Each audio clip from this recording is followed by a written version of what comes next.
we do here is go back.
What we do here is go back.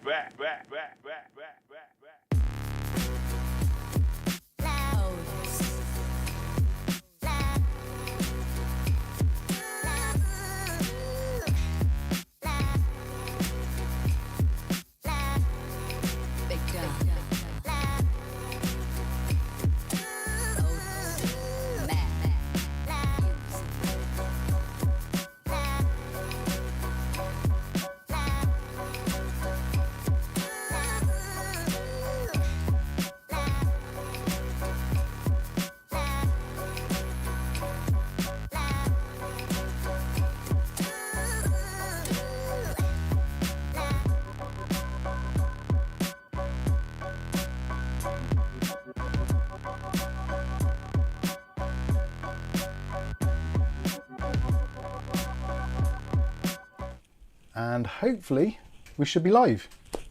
That appears to be working. Good stuff. Excellent. That's on, everything's working.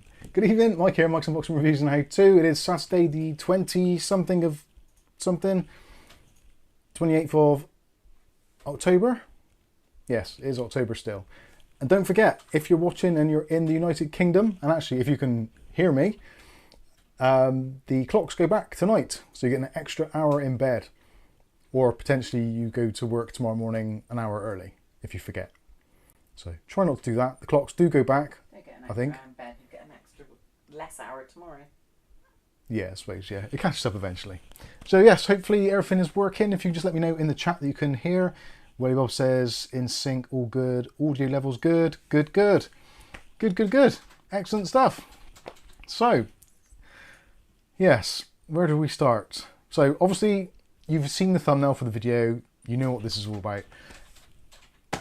The Asrock B650M HDV M.2. We will be discussing this motherboard in some depth today. We will also be taking your comments, questions, and all that kind of good stuff. So if you've got any burning questions, if you want to put them into the chat, just put a Q in front of them, and Kath will point them out to me if I, for some reason, overlook them in some way, shape, or form.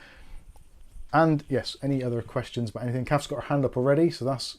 I'm you in the chat. Oh yeah, Kath is me in the chat because she still hasn't updated her phone to the latest iOS. She refuses to on grounds of spyware and stuff, so she hasn't done that. So if you see a reply in the chat, it is from Kath, not me. So if you want to say hello to Kath, you can do, and she will answer you. All looking good. There's a super chat from Mick Woods. Let's try and see. So I've now got the studio light on a remote control. which is awesome for me. Unfortunately, Kath's still got to get up and turn on the physical switch for the And you the shouldn't disco have ball. that because you don't even notice the super chats half the time. Yeah, Kath Even should, when Kath should be in short, but you just showed that you didn't watch it because that happened and you never saw I it. know, but I'm still going through stuff. I'm behind in the tracks. I'm saying All right, you keep hold of it then. I'm more polite than you. Kath's in charge of the remote control. She is to That's blame 100% if she doesn't acknowledge your super chats. Is that the on-off at the top, yeah? Top one, yeah. There you go. They both went on at the same time. That is bright.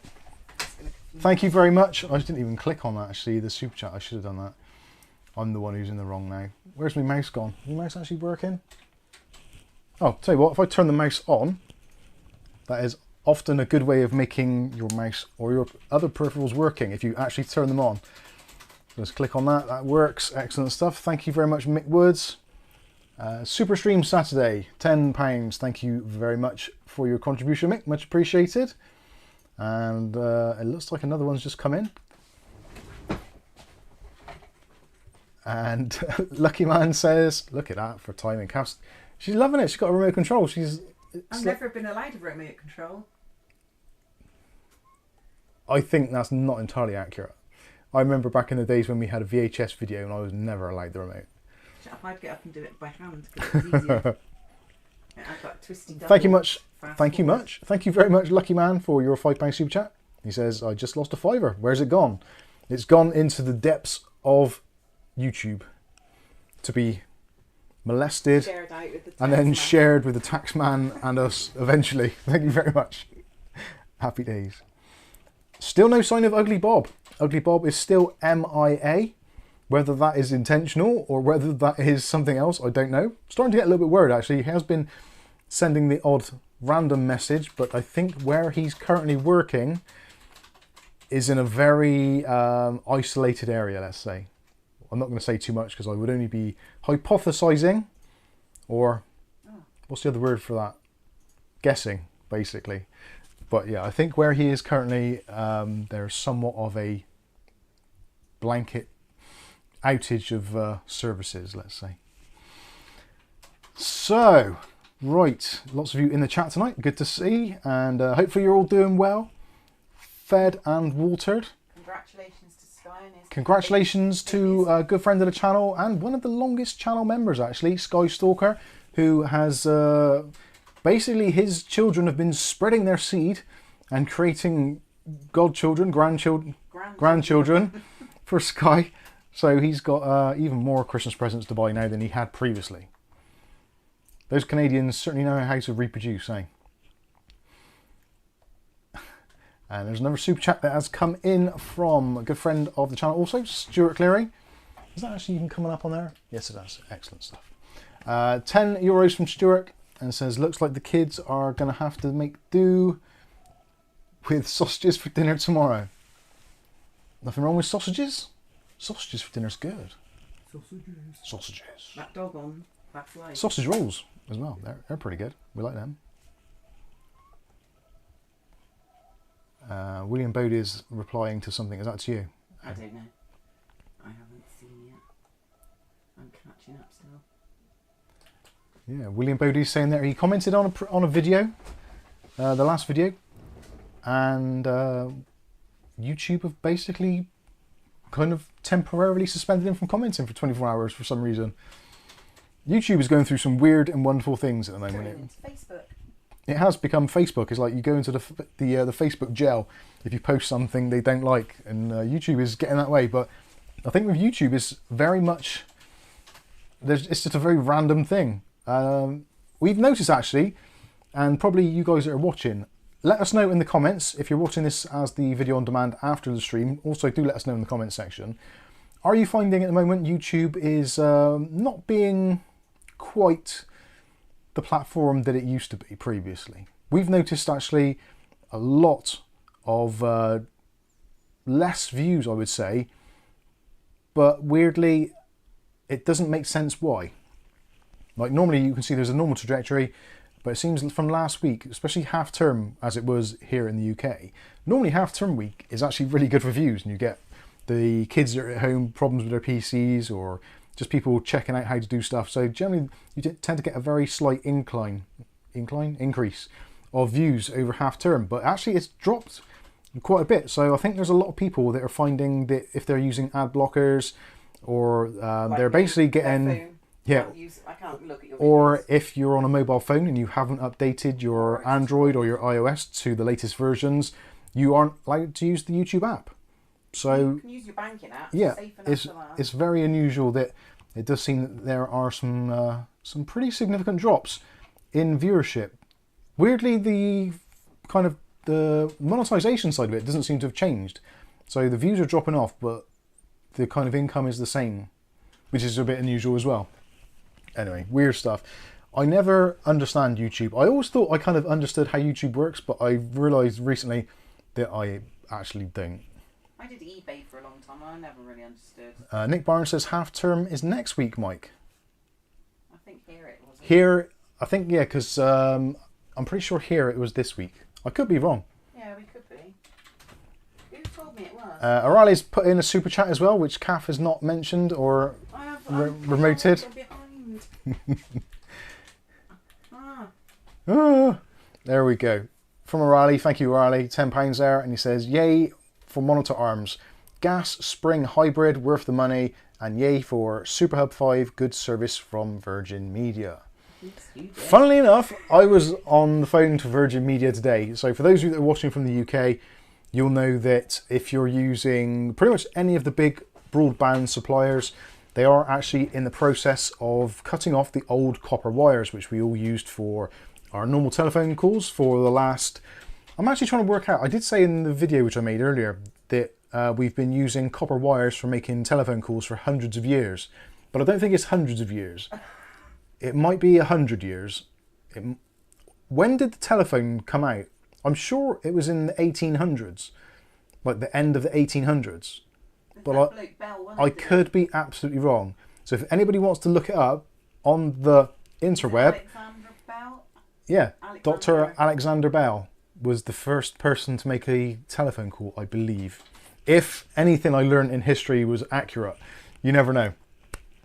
It might well be. So yeah, let us know when the telephone... When was the first telephone? Well, that's what I'm trying to say. He'd have it on the tip of his tongue. Lucky Man says, you tell us Mike invented it. I'm almost old enough. Dutch Jan says 1876. Oh, you were right. I was right. I thought it was the end of the 1800s. I did learn some actual things in school. That's the one thing in school that actually went into my brain. Although when we did history at school, I was studying medicine. I thought you were studying me. Rather than that. So, anyway. 10th of March, 1876, says Nick Barnes. And also Dutch Jan says 1876 as well. So yeah, literally hundreds of years. Wild Bill says it actually started with Morse code. Beep, beep, beep, beep, beep, beep, beep, beep. Say hello to Wild Bill. Hello everybody. If Kav's missed anybody, hello. I think I did forget Wild Bill, but I definitely didn't put the music notes on it. David Thompson says something very pragmatic actually. It is the second on the phone that was the most important, as there was nobody to call before that. That is very true. Before that, we were using tin cans and wire, or bleeping Morse code with either beep beep beep beep beep beep beep, or with a flashlight with a cover over the front. Face to face. Nick Barnes says I was not there. Or face-to-face communication. That was another Nick thing. Barnes asked, am I still using Nokia? No, because I haven't found a SIM that does 2G. No. No. Truck fans asking any bloopers lately? Yeah, there was a blooper today and yesterday, I think. Making a video and George was screaming and shouting because he was playing his computer upstairs. And it was like, right, that's not staying in the video. Oh yeah, the one yesterday. And what else? I said something stupid, didn't I, in one of the videos? And no, we that laughed. was me, because I had an itch and I moved it in my face. I was filming. This is a great blooper, actually. I've cut it out of the video, so you won't get to see it. You can if you want to see the hurt on my face. And I was doing a video on how to do a firmware flash on the camera, because every now and then they get updates, much like PCs. And it's one of those things you can only do once, because once you've done the firmware update, that's it. You can't roll back. You can't do it again. It's one of those things, and you don't get updates for cameras more than maybe twice a year if you're lucky, depending on the camera. And I was filming it, so I had one camera in front of the other camera recording the flippy out screen with all the information on. Kath's over there sat in her chair you've got the cameras set up here recording. I'm doing a voiceover stood on the side. And Kath's there, she's on her phone messing around. She's got her head down, so you can't see her. And then I'm literally right at the very end of talking about how the flash finishes. And the screen goes black. And I say, right, you can turn the camera off now. And as I turn the camera off, Kath's gone, like, woken up from a coma. I've woken up from a coma And with an itch. she had an itch. She's waking up from a coma. So Kath looks up, and then all you see on the middle of this black screen, because it's now been turned off, is just Kath's face.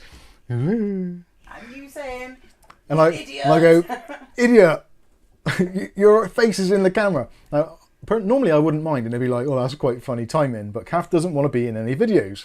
So I've got to then try and work out some way of editing that in some way that it sounds normal or natural, or I have to leave Kath's head in there. So you'll have to wait till the video to come out, and you can see for yourself and see if you can actually tell where the editing is. So yes, that was definitely a blooper. There was another one this week. I've done something, and I'm sure I did something. I went to open something, and it just went flying across the room, but I can't remember what that was. Anyway. Stuart's clearly saying, I was tempted to go out tonight into town and check out the Halloween costumes, but I thought of the money I would spend, I decided I'd rather watch Mike's live stream. Thank you very much.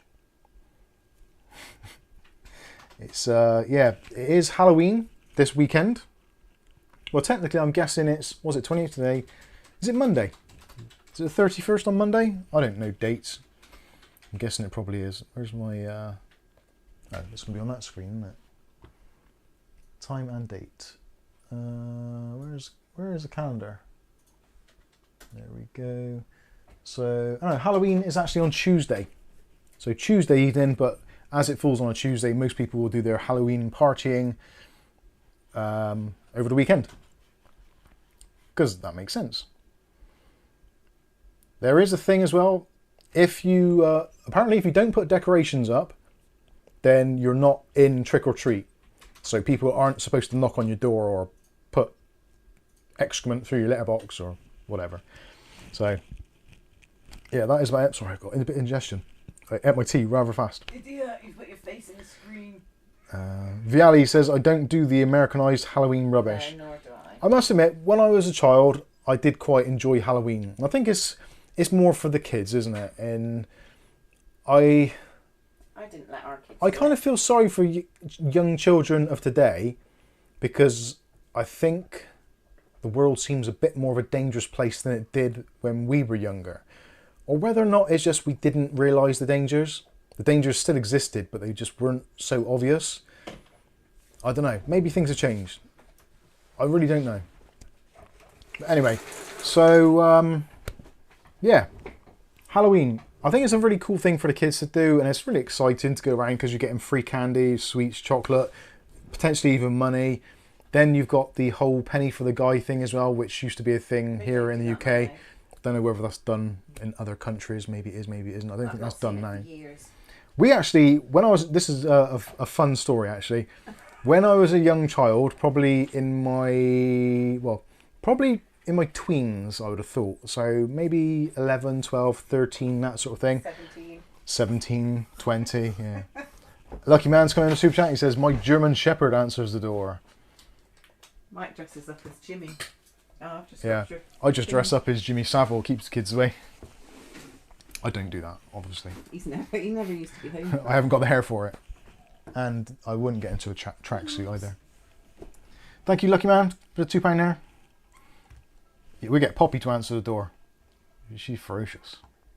She growls at the scrap metal man. Can we just show Maisie? Clear. Yeah, Maisie. She's in a box, in a box, in a box. The studio overhead. If I can remember how to do it. It's been a while. All right, overhead. Is that working? She's far enough over. There's Maisie. She's actually inceptioning a box. So she's in a box, inside of a box, inside of a box, in an unboxing studio. Maisie. Mapes. I just thought, actually, is there any addresses on I there? think there might be on the back of there. Right, let's get out of the way. Anyway, there you go. There's little Maisie, bless her heart. So yeah, box inception.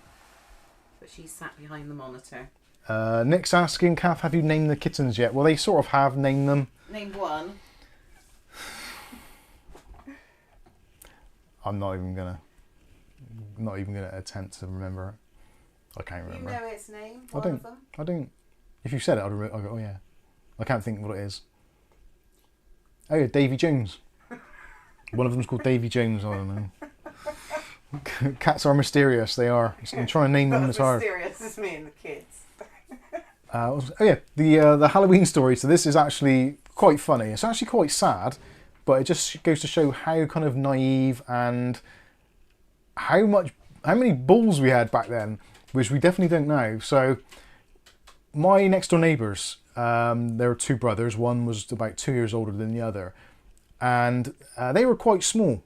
They were quite tiny little people. So they had, I think one of them actually had some sort of growth issue, but yeah. When we're kids, everyone's kind of small. You don't really realise until you're adults. But yeah, they were a little bit smaller than us.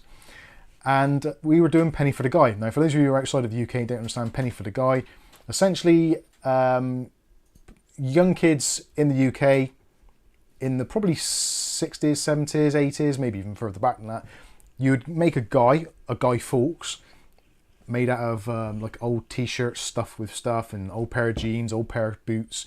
And that would be a Guy. And then you would burn Guy Fawkes on your fire on November the 5th to commemorate or celebrate the whole gunpowder treason plot, which was plotted against the UK government back in, I think that was the 1800s as well. I'm not too sure the exact year, but I'm sure it was that was the early 1800s. So that was a tradition. So coming up to fireworks night, you'd create a Guy, and kids who didn't have a lot of money, they'd have their like flat cap, they'd take it off and they'd sit outside of shops or streets or whatever, and they would say Penny for the Guy. And it was customary that the more wealthy people in society would feel sorry for the young kids and would give them a penny or a couple of pence, or basically like beggars essentially, but Penny for the Guy was the phrase used. So when we were younger, we were kind of slightly entrepreneurial. So rather than actually going somewhere and sitting outside of a shop, we thought we'd take the whole thing to another level. November 1605. And we'd actually knock on people's doors. When was it? 1605. Wow, I was way out. Okay. So, yeah, we actually went door to door. So in our local area, we would essentially get one of our smaller friends to wear a mask, like a Halloween mask, put on an old hat and scruffy t-shirt and jeans or something. Sometimes we got really lazy and just let them wear whatever they were wearing, just put a mask on, a hat. And we'd sit them down outside of someone's front door and we'd knock on the door and say Penny for the Guy. And we were lucky that we lived in a relatively, I wouldn't say wealthy, but an area which didn't have a great deal of problems as such. Reasonably well-to-do people. And quite often they would give us money, and they would give us like 50p or a pound or whatever. And back then it was pound notes, so yeah, we would just do that. And we'd say thank you, take the money, or they'd give us some chocolates or something like that left over from Halloween. We'd then pretend to carry our friend a few steps, and then he would basically get up and walk the rest of the way out, and we'd go to the next house. But there was one time when we did it, and this is actually probably the last time that we did it, and we went to somebody's house and they weren't very keen on the whole idea. They didn't consider us as being entrepreneurs and trying to make some money for ourselves and having a little bit of initiative. So this one place thought that the Guy was a Guy and tried to kick the shit out of it. And unfortunately, our young friend was still inside of the mask and the hat, pretending to be the Guy. So he kind of got his ass kicked. And the look on the guy's face when the yelp came out, when he toe punted our friend somewhere unpleasant, was enough to kind of say it all. At which point we decided then it was probably a little bit dangerous, and we never know, because someone might come along and, like, I don't know, stab you or throw something or do something which would damage the whole scenario. We don't want our friends getting damaged just for us to earn a few quid. So yeah, it was good fun. It was good fun. It was good fun when it lasted, and we did make a little bit of money, which we then probably just went out and bought loads of fireworks and were absolute assholes around the neighbourhood, letting off bangers and rockets. So anyway, there you go. It was good fun. It was good fun. But that's how naive we were. We're literally, as young kids, going round to basically people we didn't know and knocking literally on their front door in the middle of the night, or when it got dark. And it wasn't a bad area. Yeah.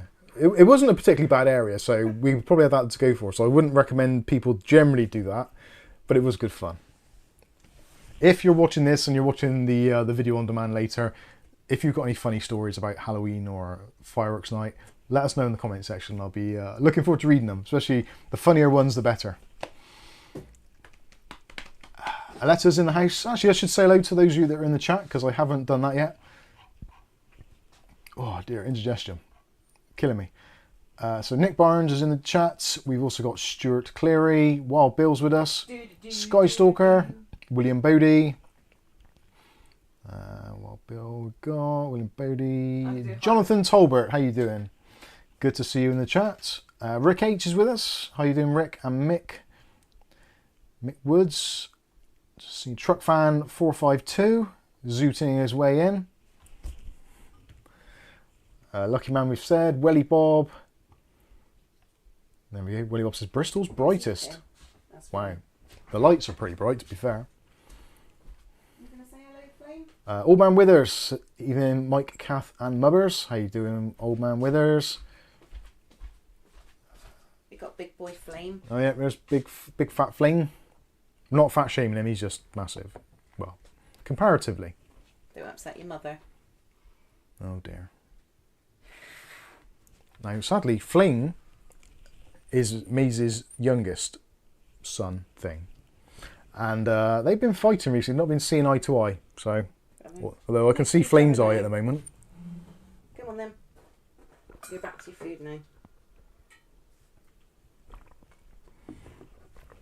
Have a crafty drink there. Good. Nick Barnes is saying... Is she okay? What was that? Oh God, yeah. William Bodie had a young assistant who put her hand into 180 degrees C oil. Michael T gifted 5 That's good. memberships again. Oh, bless you. Does that come up on the screen? There we go. Yeah, Michael T has gifted 5 memberships to Mike's Unboxing Reviews and How To.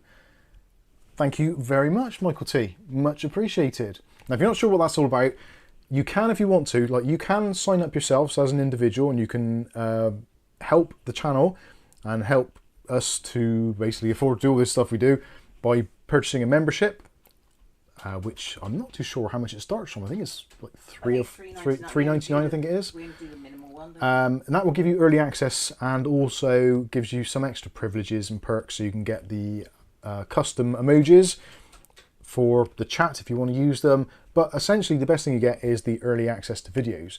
Now, I should mention this as well, whilst we're on the subject of early access. Now, I will put my hands up here. Have I still got stuff written on? No, it's good. I will put my hands up here and say, recently I have dropped the ball somewhat, and the amount of videos that we normally have available to our patrons and to members, there's normally quite a decent buffer. Normally it's 15 videos, so 3 weeks worth, because we do one every day of the week. We don't do one on a Saturday, but we do record a video, and we do the live stream. And Sunday, because I work in the shop, it's difficult to do. Sometimes we do, sometimes we don't. So every day of the week we are making a video, at least normally. With one thing or another recently, we've had a few things going on family-wise, the cats, the kittens, and there's been a few disruptions to our normal working thing. So unfortunately, those have dropped a little bit, and I can only say that I apologise for that, and we will try to resume normal content output as soon as we possibly can.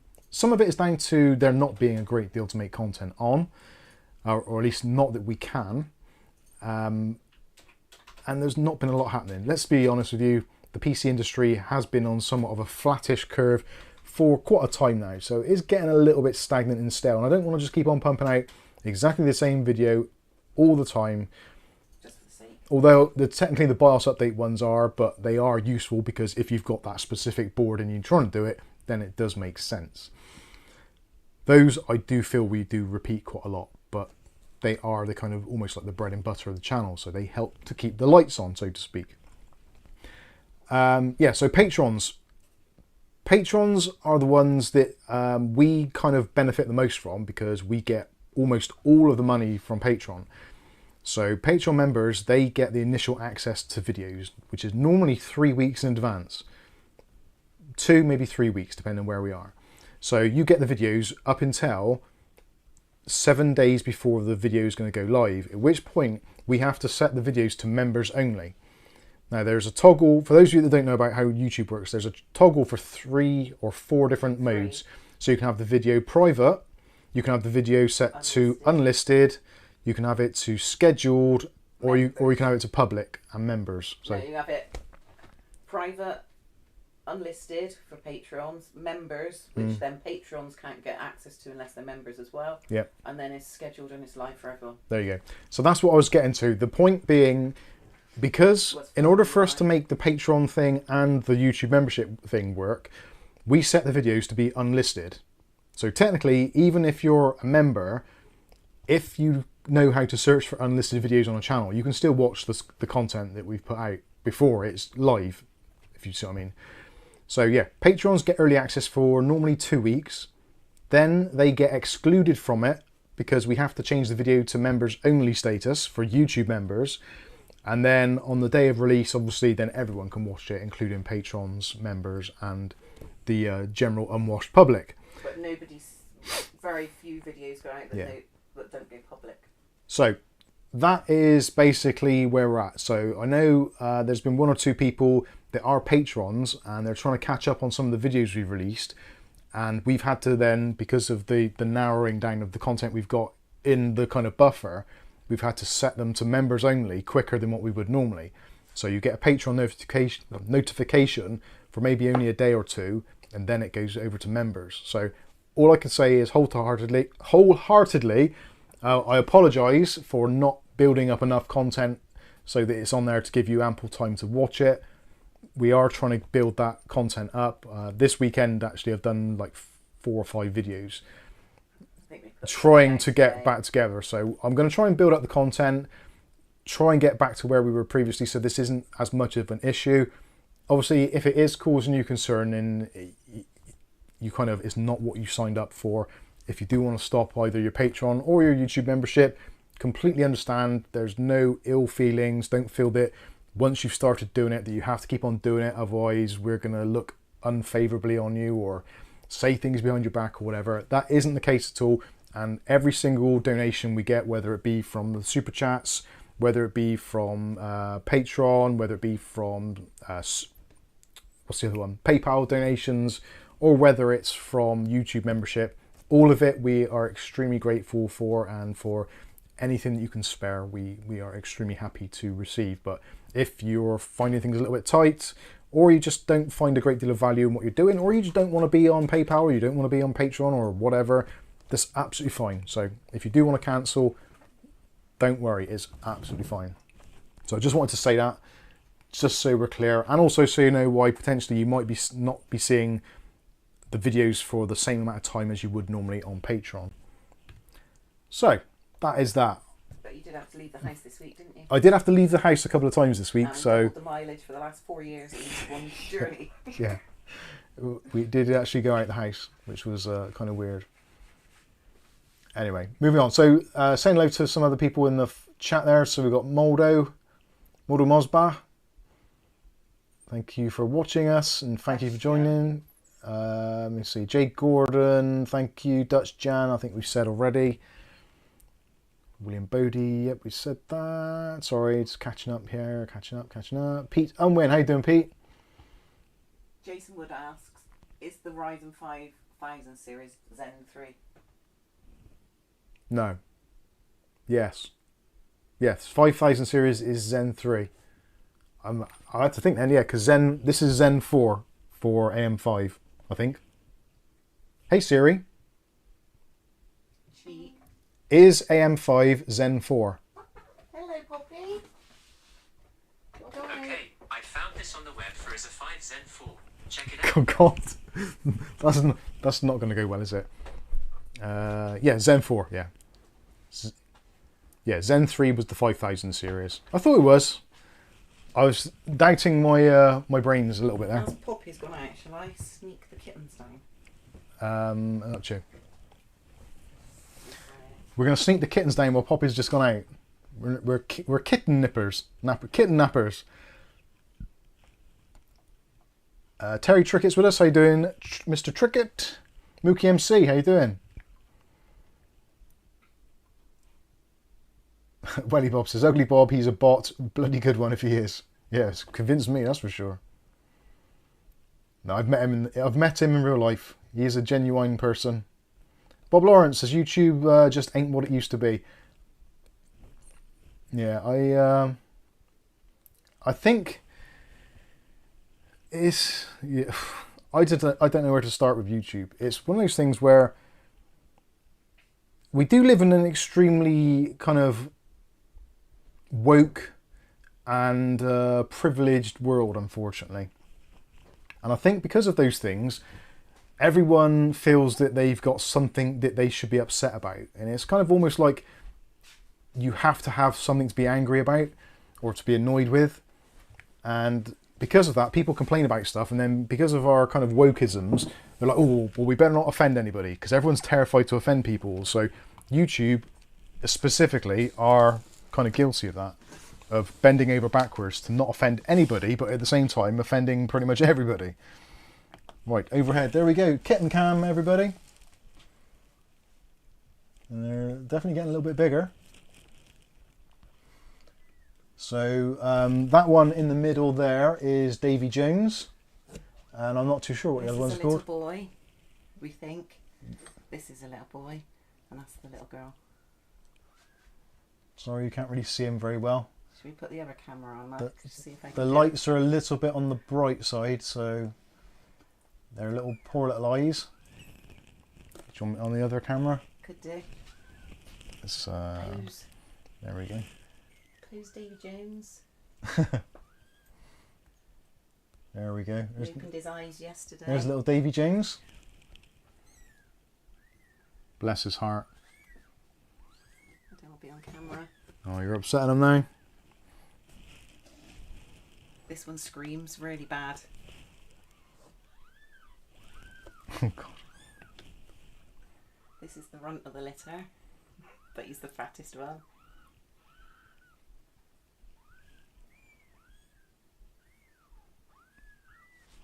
You've got your eye open, haven't you?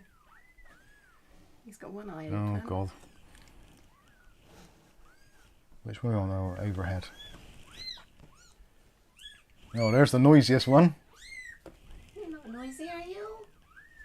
This is the oldest one. This was born 12 hours before the other two.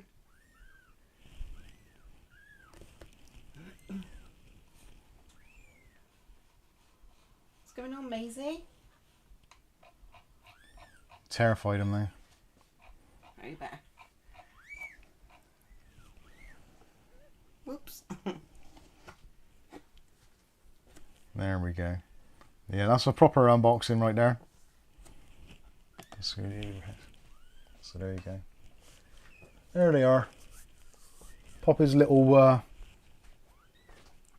expect if you open the window now, she'll hear him and come running in. Oh, I won't distress her. This, right, oh no, that's fine. let me see if I can... I'm going to put my... It's like Bacchus.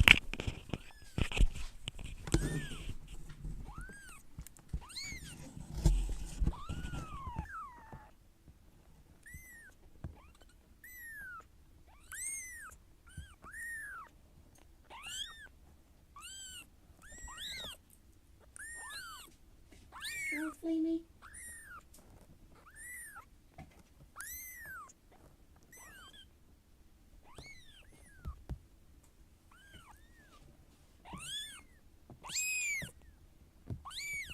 Getting some lungs on him. Right, take them up to the rubber box, the roll box. Yeah. So I think they can smell the hum on them. Oh, did you take them out of their other box? The real box, yeah. Ah, right. Anyway, there you go. So you've seen the Mub household kittens. Hopefully you like them. Yeah, the main reason for having technology is for cats to have something to sleep on. How true that is. They do like to sleep anywhere. So there you go. You've seen the kittens. They're getting a little bit bigger. No doubt at some point soon they're going to be running around and ruling the roost, which is unfortunate, but likely to happen. Let's go. Nick Barnes says, question, how do you litter train them? Well, you don't actually have to. They generally, the mother cat will actually do that. And part and parcel of the kind of the whole instinct thing that cats seem to have is in order to not allow predators to know where the cats are, because obviously if a predator can smell a cat or their feces, urine, whatever, it's a scent and it gives away their location. So that's why cats generally tend to bury stuff, because they try to hide the scent. That is the whole point of it. They're not being clean animals as such, they're just burying it because it then suppresses the scent so other animals won't be able to find them. And actually, bloody hell, that's loud. The cats, when they're born, and the mum actually licks them clean, and they hate it. So yeah, it's actually incredible, the instinct that animals have to be able to look after their young and all that kind of stuff. It's weird that as humans, we've kind of it's almost terrifying when you first have children. You're kind of like, oh my god, what do you do? And it's like you have to kind of learn things and find out from other people, whereas cats, they don't have that. They get pregnant, they have kittens, and they're looking after them and doing everything they need to do. And it's strange how the instinct is just there. Maybe we have got the instinct ourselves, it's just with all the other influences and stuff, we kind of somehow have lost it. I don't know. Maybe they have. Aletta says, I know what Poppy did last summer. Yes, unfortunately, so do I. But it's pretty cool. Right, okay, time for some technology. So, they settled as soon as they went back in their old box. They recognised the blanket and just stopped. Question from Jason: is it true that kittens are born with fleas? No. I don't think so. Not that we've noticed. Fun enough, recently, cats decided we don't use normal cat food now. So the cats eat raw. So we go to like a butcher's, or there's one that goes to a local pub near us, one of those big vans full of like all stuff, and they just sell off cheap meats and stuff. And they eat raw food now. So it's chops up, basically like buy a whole chicken, which is almost out of date or whatever, cut it up into little pieces, stick it in their cat bowls. And they've been eating raw food for, I think, probably about 4 weeks now, 5 weeks, maybe longer. Since Daisy died. So it's like 7 weeks. Yeah. So yeah, nearly 2 months. And before that, all of them had some kind of ailment, either skin problems. Daisy was pretty bad for fleas at one point. Maisie, not too bad, I think. But they all go through those cycles. So yeah, rashes, itching, flaky, lumpy, skinny bits on their backs and all that. And since changing their food over to a more natural diet, let's say, then yeah, they're all considerably much better, and they don't beg for food now, weirdly. So they always feel like they're satiated. They don't feel like they need to keep on eating. Whereas when we were feeding them like normal cat food, always hungry. It's like you only got to open a can in the kitchen. You only got to think about opening and like all of them just around your feet in the kitchen. Whereas now we can go out, cook an entire meal, and the cats don't even come in the kitchen. I can even cut up the chickens. And it's insane. Take any notice. So if you're a animal lover and you've got dogs or cats, get them on a raw diet. It's actually cheaper as well, because you can buy the meat substantially cheaper. You do have to do some prep. Freeze it. You can't just like unzip a carton or unzip a pouch and just pour it into the thing. It all. Yeah. You just freeze it, take it out in advance, and divide it into their bowls. So there you go. Let's get on to tech stuff. And you're only meant to feed them twice a day, so yeah, only 2 meals, not constant. That's true.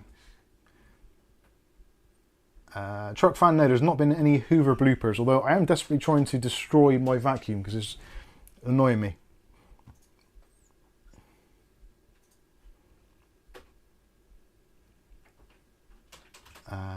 Right. Right. Actually, I didn't see we've got 6 new members, haven't we? And I didn't see who the new members were. I should have. saw 2. Oh, another super chat. Oh, work.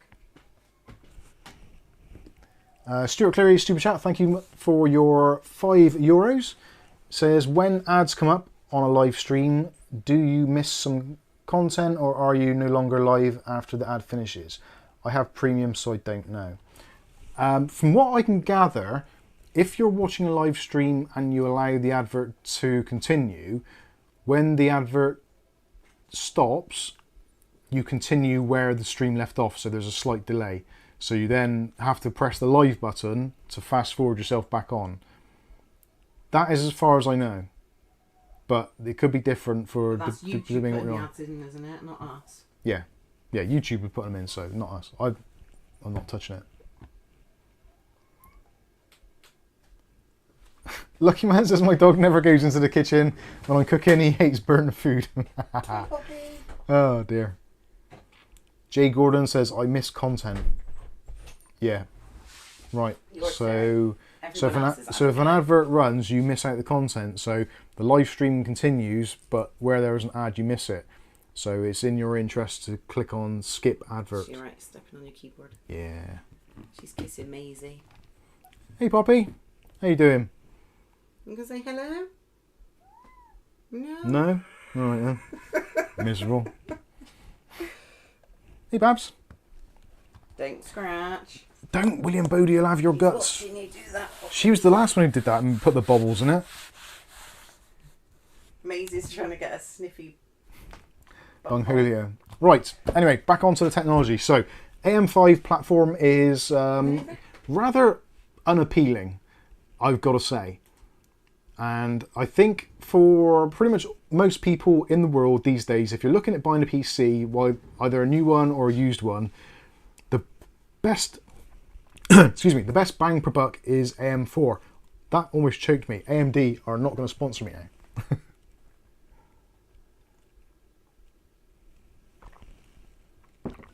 It's better. Right.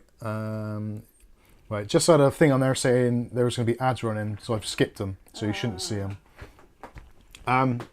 Yeah, AM4 is definitely the best bang per buck, but if you do want to have some longevity, arguably, and you do want something a little bit newer, and you don't mind paying a slight premium, then AM5 as a platform, although still rather immature, is pretty decent in terms of performance.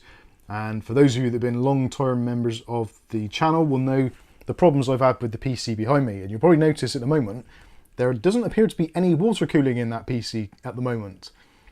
And the reason behind that is because I've gone back to the Noctua cooler because we were sent some fans last week by our good friends over at Inwin. They sent over their new Neptune DN120 Pro. And I wanted to see what it was like. And actually I was so impressed that I've actually kept the air cooling in there rather than the water cooling.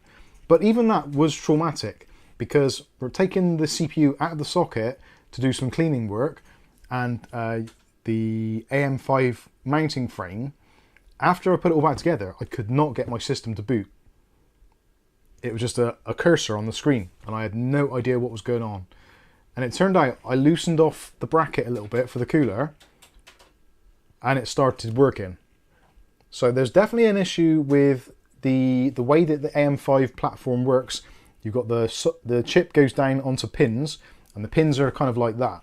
So as you put the CPU down, it's supposed to bend and make contact, but it seems that in some instances, if there's too much contact, it bends the pins to such an angle that they lose contact, so the system won't boot.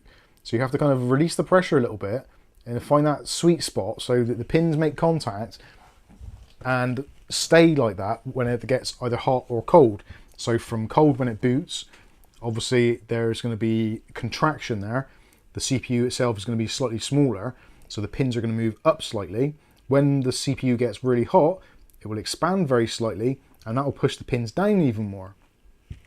So I hate it. I genuinely hate it. The AM5 mounting mechanism absolutely sucks.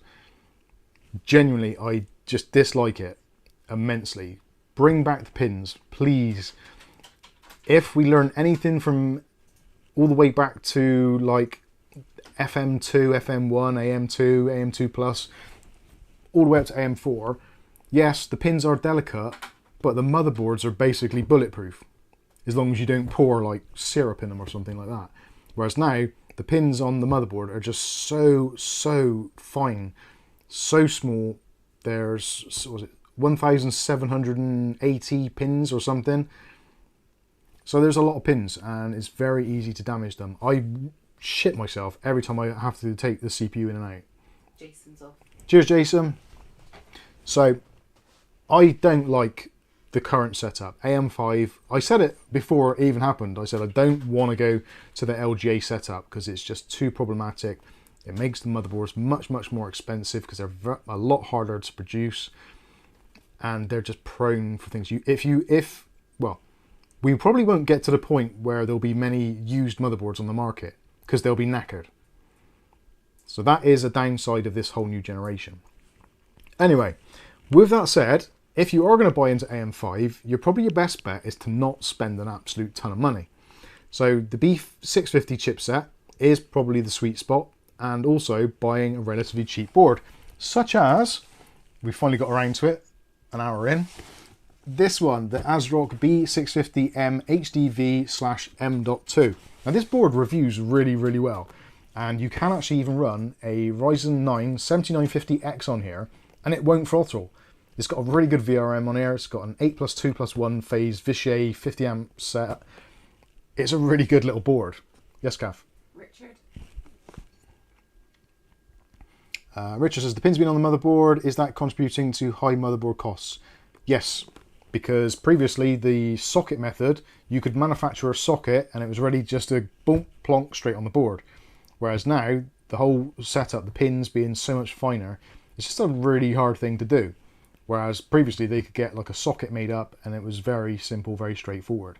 And with the fact that LGA, the contact is dependent on the pressure. And we know we've had the problems with the early Intel boards where they were flexing, which was then causing the systems to not work and fail completely because some of the pins were actually bending so much that they were losing contact. And it only needs a very fractional amount of difference to change and you're knackered. Whereas when you're using a ZIF socket is basically, how can I explain it? Probably better if I show you. So if you imagine a ZIF socket, so this hand here is the actual socket, which when you pull the lever down, it slides across a little bit. This is a pin on your processor. So what the ZIF socket does is it goes kind of like that. Well, it's like that, and then when you pull the socket down, it locks the pin in. So it kind of touches it from the side and gives it a very slight amount of sideways pressure.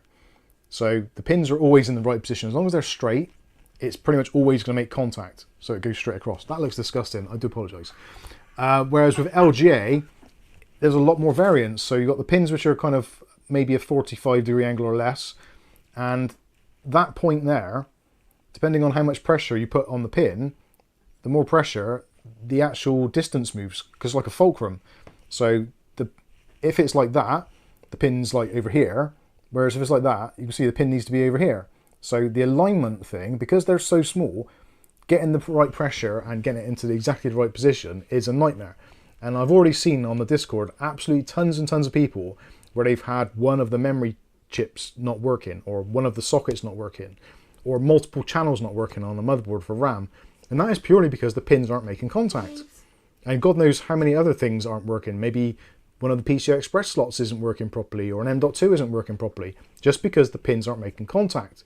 And to add into the complexity, it only takes a little bit of a rotation of the CPU to throw that out of whack if it's not completely set.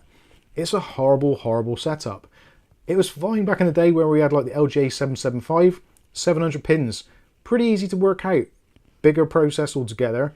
Whereas now we've got like 1700 pins or 1800 pins. That is a massive amount of tiny little pins to get all in the right alignment. So yeah, it's not good. Yes, Kath? Shame Ugly Bob, Ugly Bob went there to see your motions. And Dutch Jam. Dutch Jam.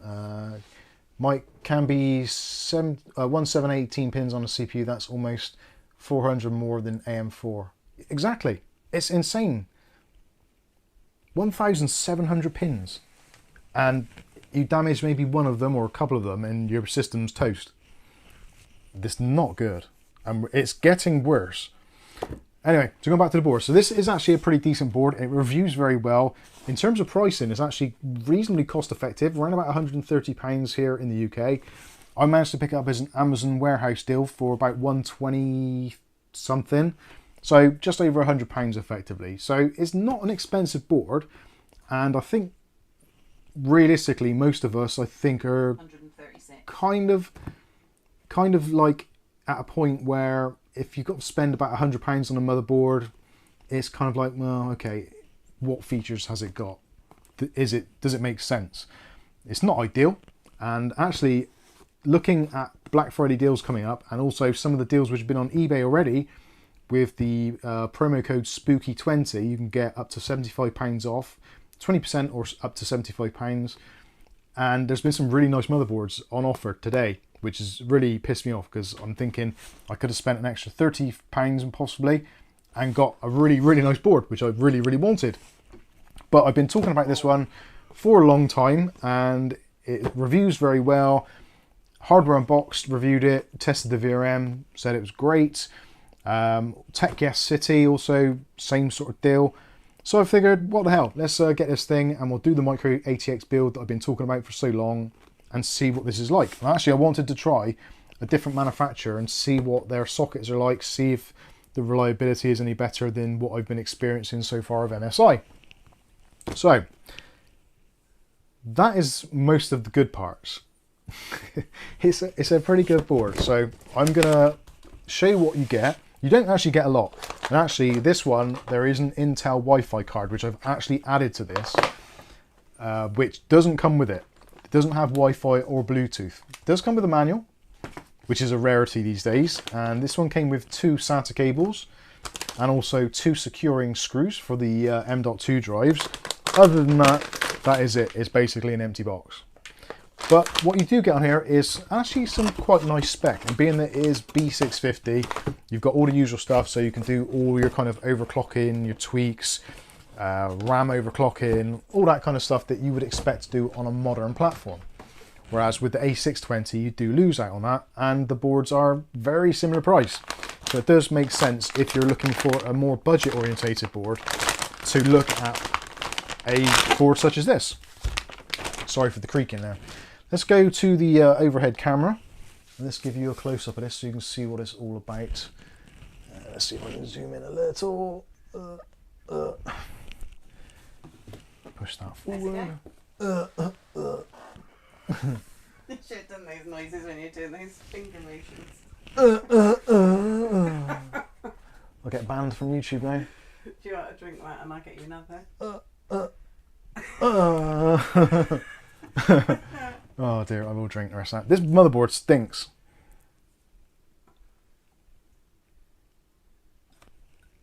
Off. It's off-gassing. Just smells really burnt and plasticky. Okay, so quick tour of the board. Obviously VRM heatsink here. It isn't as big as it looks, she said. So if you look inside there, you can see that section is all pretty much hollow. There's a reasonable amount of surface area there, and it doesn't get overly hot in terms of the VRM, because obviously running on a 7950X, it doesn't thermal throttle, so it's absolutely fine. Would have been nice to have been a bit chunkier, I guess, but it is what it is. There's a very wobbly heatsink on here, but it does make reasonable contact with the chokes and the VRM and the yeah, there's chokes there, isn't it? So it makes contact, does what it needs to do, so that's absolutely fine.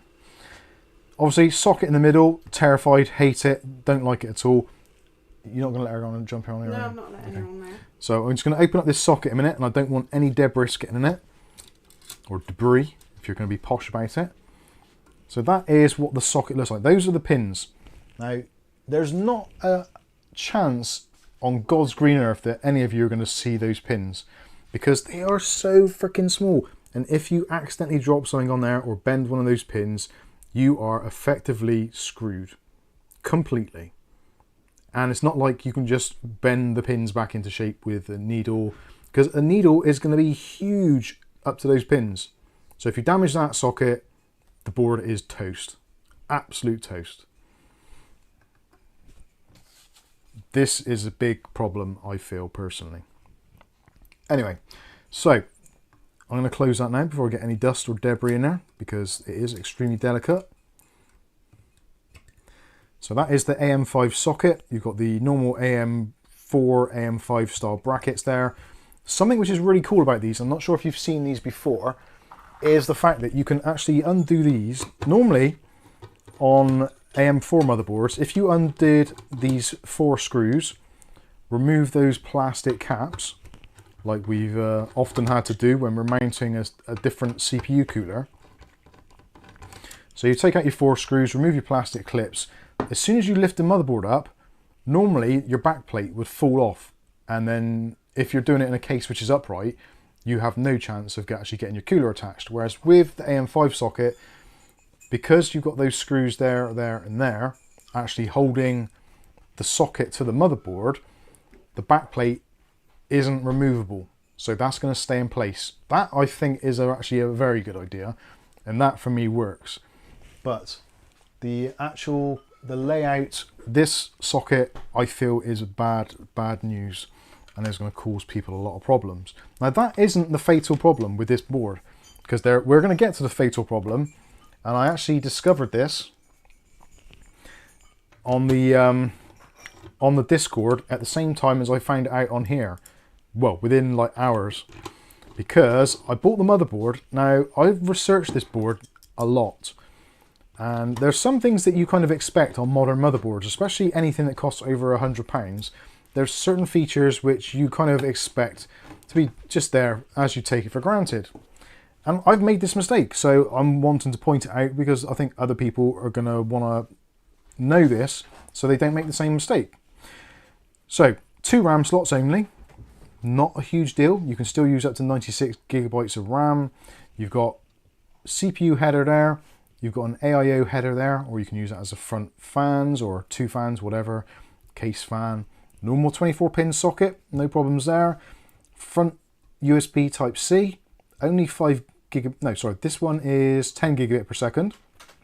Then you've got a USB 3.0 front panel header for the Type A's. You actually get 2 of those as well in both directions. So you get one which is facing up, and you get this one here which is facing outward. So if you've got a motherboard and you're lucky enough to have 2, you can connect up both, or you can have that one facing outward if cable management is challenging. You've got 4 SATA ports, which is fine. At the bottom you've got all your front I/O, etc. PCI Express Gen 5 for your M.2 drive in this top slot, and as I've said previously, this is in a really good layout because you've got your graphics card slot at the very top. So it can't really go much higher than that in terms of the layout. So graphics card wise, you've got a really nice amount of room there. You're still going to be able to access the bottom PCI Express slot and also get to your front panel I/O, which is awesome. The M.2 heatsink is cheap and very nasty, so we will show you that. Yes, Kath? Sky asks 96 gigabytes. That's a strange number. Do you mean 128? No, strangely, you can actually get 48 gigabyte sticks now. So yeah. And also, a couple have said that it looks like it's got Wi-Fi. It does have Wi-Fi. I have installed that card myself. So there is the Wi-Fi antennas, which I've installed myself, and there's the M.2 Wi-Fi card, which came from this review card we bought ages and ages ago. I'm not even sure if Ugly Bob might have sent this to us. I'm not sure. I bought this at the same time as I bought the B650 Asrock Phantom Gaming, because that didn't have it on, and I was going to put it on there, but I sent the board back. Anyway, so M.2 slot at the top, PCI Express Gen 5 ×4 speed, so that is nice to have that there. The PCI Express for graphics card is a ×16 slot, only Gen 4, but there's no Gen 5 drives on the market, so it's kind of pointless to have all that money tied up in the slot, which is probably never going to be used for a good 3 years. CMOS battery, PCI Express Gen 4 ×1 port, and at the bottom there you've got PCI Express Gen 4 ×16 size slot but wired for ×4. So the pins only go to there, which is absolutely fine because realistically, the sort of stuff you're going to be putting in there is going to be maybe, I don't know, a Elgato capture card, or maybe some kind of M.2 drive enclosure, possibly. So PCI Express Gen 4x4 is going to be absolutely fine on there. So you could really have an M.2 drive in there, an M.2 drive in there, that's PCI Express Gen 4 ×4, and you could maybe have a ×4 drive in the bottom slot, or maybe a couple of Gen 3 ×4 on a dual slot card. So expansion wise, they've done a fantastic job on here. So has anybody so far worked out what the fatal flaw is? I'm gonna go back to the main camera a minute. Does it go bang? Does it go bang? It might do. I have powered it up because I did a BARS flash on it. So actually, let's show you the rear I/O. I'll put it back on the overhead camera. So here is the rear I/O. So you've got a display port, you've got HDMI, you've got your BARS flashback button. Fawkes' comment. Quillian's on the right track. USB's not massive there, but you've got 4 USB 2.0s, which I think is actually okay. So you've got maybe your keyboard, your mouse, your headset, and I don't know, maybe an RGB mouse mat or something. USB Type-C, 5 gigabit per second, and 2 USB 3.2 Gen 1s, 5 gigabit per second. 2.5 gigabit LAN, which is nice. That's the Dragon chipset from ASRock. You've only got basic audio, but realistically, I think most people will be absolutely fine with it. So the fatal flaw is, Andy Archer saying lack of fan headers. It's not too bad. Consider it's a Micro ATX board, and it's a relatively low end one. So you've got CPU fan header there, you've got a chassis fan header there, you also got another chassis fan header there, and another one there. So you've got 4 ports on there, which I think is actually enough. Would have been nice to have another one over here somewhere, I think, but I think a CPU header and 3 fan headers is sufficient for a modern motherboard. David Thompson says no AGP interface.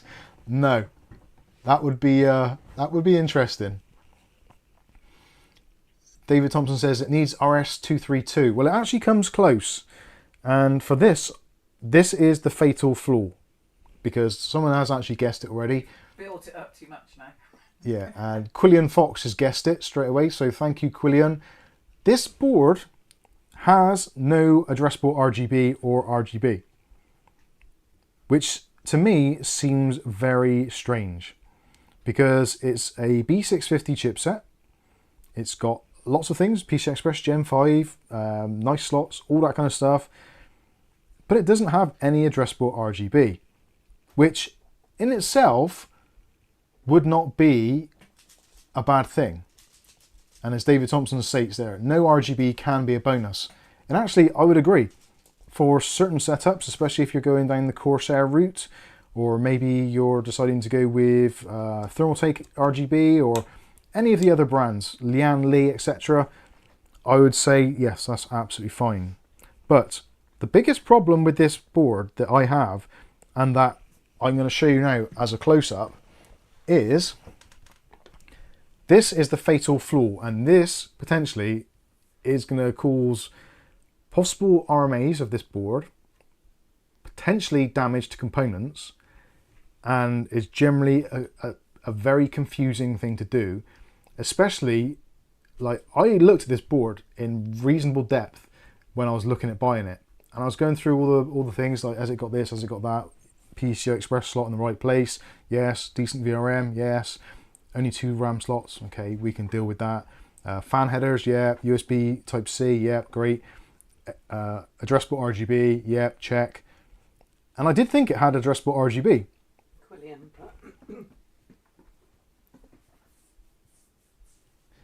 Very, very odd for a whiteboard going to be shown off. Yes, exactly. So I'm going to show you why I made the mistake, and why I'm thinking other people are going to make the mistake, and potentially why this board may catch on fire. I am over dramatizing things very much, but that's me. So I'm going to show you the board, and if you look at the bottom, not my bottom, so hopefully you can just about see that. Now, you can see the front panel audio there, I'm assuming, which is that one there. So what would you say those pins are there? And what would you say they look a lot like? Where have you seen that type of connector before? I'm going to wait here for a moment for those that are maybe contemplating typing something. Is it visible? Can you see the pins? I see the 3 pins. Okay. So most of you there can see those 3 pins. Am I right? Actually, you have a... There is an ARGB system that uses an onboard USB 2 header. ARGB front panel header. ARGB looks like a 5-volt ARGB. Exactly. So this is where the problem lies. Now, I was easily fooled by it, distracted, whatever. I am one of those people that when I'm buying a motherboard, I will go to the website, look at the pictures, and even download the images. Hell, I'm going to need them for a thumbnail, so I might as well download them. And quite often I expand and I just look through. So, oh yeah, 3-pin RGB. I look at all the ports. Now that one there looks exactly like an addressable RGB header. And to be fair, it's in the normal kind of position on an ASRock board where you would expect to see an addressable RGB header. And the Archer. UARTs, is that a serial port? Yes, it is. So that port there is a universal asynchronous receiving transmitter, or receiver stroke transmitter. Basically, it's a serial port. So for legacy support, if you need a serial port on your computer, you can get a header which attaches to that particular pinout, which looks exactly like a 5-volt 3-pin addressable RGB. But if you plug in a 5-volt 3-pin addressable RGB to that, you're going to have bad times. Very bad times indeed. So I have been trying to work out, looking at the traces, where they actually go to. And potentially if you've got a case which maybe has got some kind of built-in hub.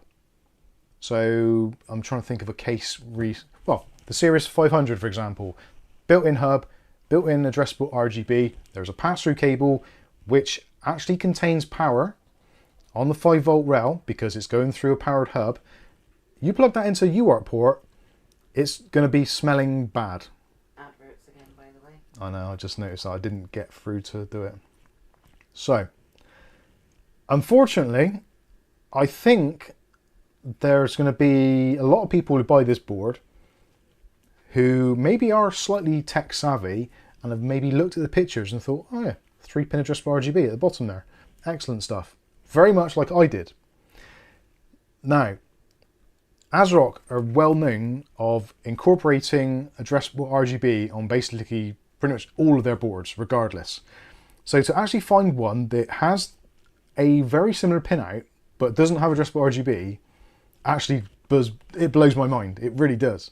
And I still am a little bit kind of, why? Like, addressable RGB is ubiquitous now. It's everywhere. And especially for this kind of type of motherboard, which a lot of system integrators are going to be picking these up to put into PCs to sell to the general public to save money, because it is a relatively inexpensive board, but it is a reasonably high quality board in terms of what it can handle. I think even system integrators are going to get to the point where they're like, oh, shit, we're selling this into the cheapest case that we can find with RGB and we've got nowhere to plug the RGB in. Now what do we do? And I'm of a similar mindset, to be completely honest with you. So even though I have bought this and it does work and I really want to try it, I'm seriously tempted to send it back and actually get the same model but Gigabyte, their DS3H model, which is a very similar price now. So this is, I'm going around the houses because I had the Gigabyte MK previously and that was a little bit too basic. This I thought was going to be a nice compromise, even though I don't really like the micro ATX form factor, but I thought the price is right, it's got all the features, I can work this into a build. William Booty says it's a CAF 3-pin bang connection. Yay! It is a 3-pin bang connection for sure. No, a CAF. Left out the CAF. CAF 3-pin bang connection. I know. So, it's, yeah. It's not a good look at all. I like the board, like I said. It seems to have kind of all the things that you want on it. But not having addressable RGB is just, I don't know. It seems that it's not forward thinking enough in the market. And there is actually another board very similar to this from MSI, which is I think it's the Pro P. That doesn't have addressable RGB on either, which is kind of weird. You wouldn't expect it. Anyway. I'll be got all three of them in there. So David Aiken's coming in a super chat. Thank you, Dave. Where's my bloody thing gone? There it is. There we go. Oh, that's over there.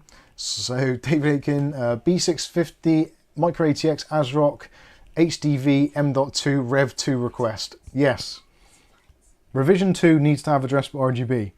Because the thing is as well, what a lot of you probably are kind of maybe thinking, but maybe not, I think about this because I think about most of this stuff all the time, is if you're buying some addressable RGB RAM, which most people will, you'll go out, you look at what's available, and you'll see what's on the shelf, and you'll be like, oh, DDR5, yeah, great, tough RAM, I'll get that, RGB, or the Lexar RAM, or whatever you've got going on. Most RAM these days is addressable RGB. There's not a lot that isn't, other than the Corsair LPX. And that is quite a good price. But most people are likely to be going with RGB, I think, personally. And you're going to get to the point where you put your RAM in and you're like, well, actually, how do I control it? There's no actual way of controlling it. Now, you can get away with some things. You can add in another controller. And actually, on our Discord today, someone who's got the same board, similar issue, no addressable RGB, but they've got a case with RGB.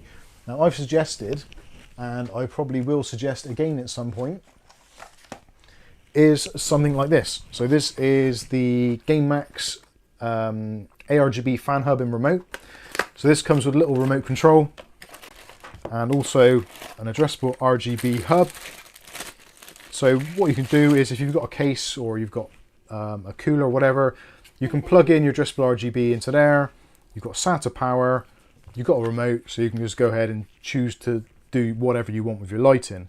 The unfortunate thing with this is the PWM controller in this is junk. It really is. It kind of works, but it doesn't give you the same amount of control that you'd get from a reasonable motherboard controller. So I would suggest, rather than plug in your fans into the controller, I would probably still plug your fans physically into the motherboard, but plug your addressable RGB into this. Now, the remote control is going to change your RGB on your fans and accessory strips and all that kind of stuff, but it isn't going to be able to control your RAM. So that is something to bear in mind. You may still need to have some form of software on your motherboard, maybe from, well, whoever it is, HyperX, Thermaltake, whatever. You are going to still need some form of software to control that if you have RGB lighting, which I think is going to be a lot of people. I think a lot of people are going to go on to places like PC Part Picker. They're going to pick out their system. They're going to see this motherboard, see what it supports, and think, yep, that's going to be great. Buy all their stuff, get it home, and not have a controller. Which we've already, like, our YouTube channel is small, relatively. And also our Discord channel, yeah, we've got a reasonable amount of members, but comparatively it's a very small cross-section of people. But even still, in the very small cross-section of people we've got, there's already 2 people that have been caught out by this. One of which is me, and the other one, I'm not going to mention their name because they may not want to be mentioned, but yeah, for a very small demographic of people on the Discord, to have 2 people already caught out by it, and it has happened before. We've had it where people have built systems or bought systems and they've not had an addressable RGB controller, and we've suggested to get one of these, and it does what you need it to. Anyway, so there you go. Nick Barnes. Nick Barnes. Can't see a So question. how do you control DDR4 with RGB as thinking of upgrading ball sticks to RAM? Ball sticks. Normally, if you've got DDR4 or DDR5, if the motherboard has an integrated addressable RGB controller or some form of support of RGB, then you can use the motherboard's own software. So for MSI, it'd be Mystic Light. For ASRock, it would be the... can't even think what the ASRock one is. It's so horrible, I hate to use it. But Gigabyte have got their own version of RGB Fusion. Possibly, you may still be able to install the ASRock software on here to control the actual RAM.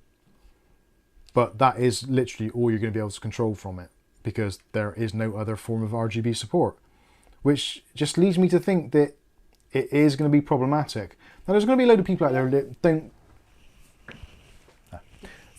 don't care less about RGB. And to be honest with you, I've started to get the same way myself. And a nice stealthy build is potentially the way to go. And also there's a lot of cases on the market now, such as the Lianli 216, which has a built-in controller. The old GameMax F15 comes with a remote control, so you can always use that stuff. But yeah, it's just one of those things. I think a lot of people these days, when they're building a PC, they want it to be one of those showpiece PCs. That isn't always the case. But quite often, I think, as PC enthusiasts, you kind of go to one direction or another. You either go for all-out speed and performance, or you go for looks, or maybe a balance of the two. So I think the actual RGB thing is possibly more important than I've given it credit for so far. It is definitely going to be a stumbling block, and I know for a fact, I've done the review video already and I've mentioned it on there, and I'm still at the point where I'm thinking that video is going to be nothing but grief for ages, especially Christmas time, when people are going to be getting these boards more than likely, building their systems for Christmas.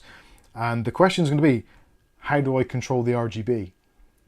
And the Archer. And I can already feel the pain.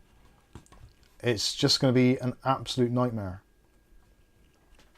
Much like it was 2 years ago when people were buying B450 Tomahawk motherboards because they were like, everybody's raving about them.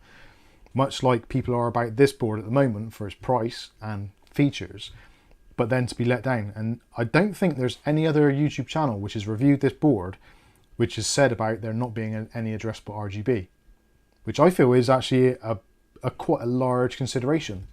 Anyway, Andy Archer. Yeah, just looking through the webpage for the board, it doesn't even mention the UART port. No, from what I can assume, I could be completely wrong on this, but I'm pretty sure this is. I'm quite confident that the UART port is, because it's not mentioned actually in the manual, that is going to be because it is for programming the BIOS, or for actually programming some element of the board. Maybe even for some sort of testing system. So when they go through QC, they plug in a tester, something happens to the board and it's all good. I don't know. But that is my opinion. And Dave Aiken put above, an ARGB header should be as common as a USB-C header in 2023. I agree. Both essentials and bare minimum for new builds. David, I agree 100%. Which is why I looked at the board and I didn't read the small print, and I just had the assumption that it would be addressable RGB.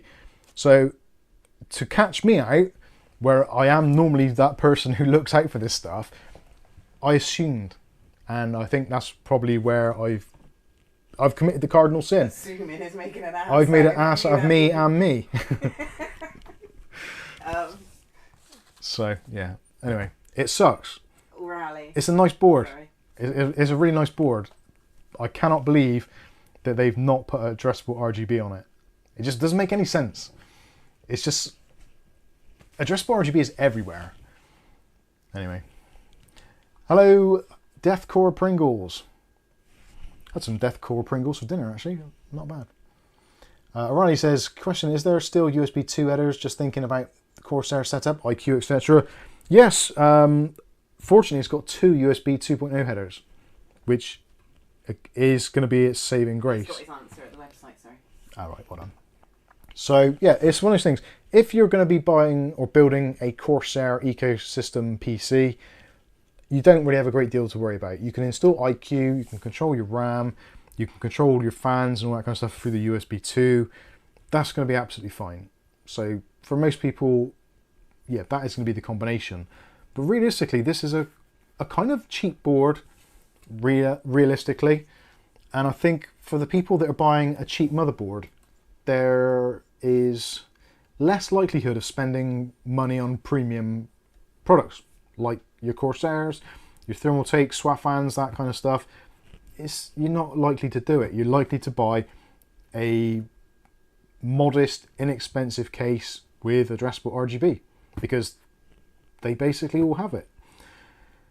So yeah, I am somewhat, I don't know, I wouldn't say I'm gutted. I'm disappointed, which is probably worse. 2 strikes on that board. Wi-Fi should be standard as well. Wi-Fi should be standard, to be fair, yeah. And actual fact, I'm going to take off my Wi-Fi card because I'm almost 100% that this thing is going to be returned back to Amazon. So let's go to the overhead camera and let's do a little bit of a teardown. So in order to take off the Wi-Fi card, you don't have to do this, but it makes life easier. You can remove the VRM cooler. So let's take that off. William asks, can you do videos of Mike did so you don't have to in the future? Yeah, well I might do that already. I might make a small extra video on this. Something else I noticed as well, the cooling pad for the VRM is a little bit weird shape there. It don't really make much difference, but anyway. So you can see there's the wires going from the M.2 Wi-Fi card, which are then going up through there and then out through the back. So these we're just going to need a little bit of loosening off. Teo says Wi-Fi is optional. They increase prices and put useless things in motherboards. Yeah. To be fair, I don't use Wi-Fi if I can possibly avoid it in the house. No, for PCs I'm fortunate enough that we've got some pretty decent internet. And actually, there was a BIOS update for my my M2 M1 multi, and it's actually been pretty good since. I shouldn't say that because I jinxed it now, but the internet the last couple of days has been, I would say, borderline acceptable. But then you complained to TeleWest, didn't you? Yeah. Oh yeah. For those of you that were around in the summer when we had our problems with the internet. Wait until you're on full on camera for that. All right, I will. You'll get yeah, there's a really good update on the Virgin Media thing. Remind him to say it before we go. Yeah, from when we had I think it was the best part of a month, maybe more, maybe 6 weeks, where our internet was basically unusable, and we really struggled. Even uploading content was a struggle. It was yeah, it was pretty poor. Well, there's somebody else on our Discord at about the same time, and then there's recently got sorted out. Possibly. But they kept complaining how bad it was. Yeah, so it was terrible. Astro Inferno. So what is the fatal flaw? RGB. Well, it's not the fact that it doesn't have RGB. It's the fact that the port on the board, which looks like RGB, which people are likely to connect up to RGB, is going to possibly make the board catch on fire or burn out something because it's not designed to be used in that way. So that is the fatal flaw. It's like if you went to a well, if you went somewhere and there was like a gas station and there was a thing for pumping gas and it said unleaded on it, and then you put it in your car, and then after they said, well, actually no, we just put that on there, it's actually diesel, and you've just ruined your car. It's that kind of thing. You getting the impression is something that it isn't, which is then going to potentially cost you a lot of money to replace or to rectify, which I feel was avoidable. Personally, I don't think they actually needed to. They could have, because the port isn't actually listed on the manual, they could have either blanked it off or removed the pins, or had some sort of other connector there.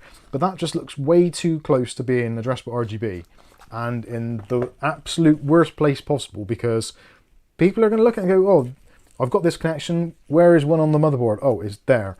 And that's going to be it, toast.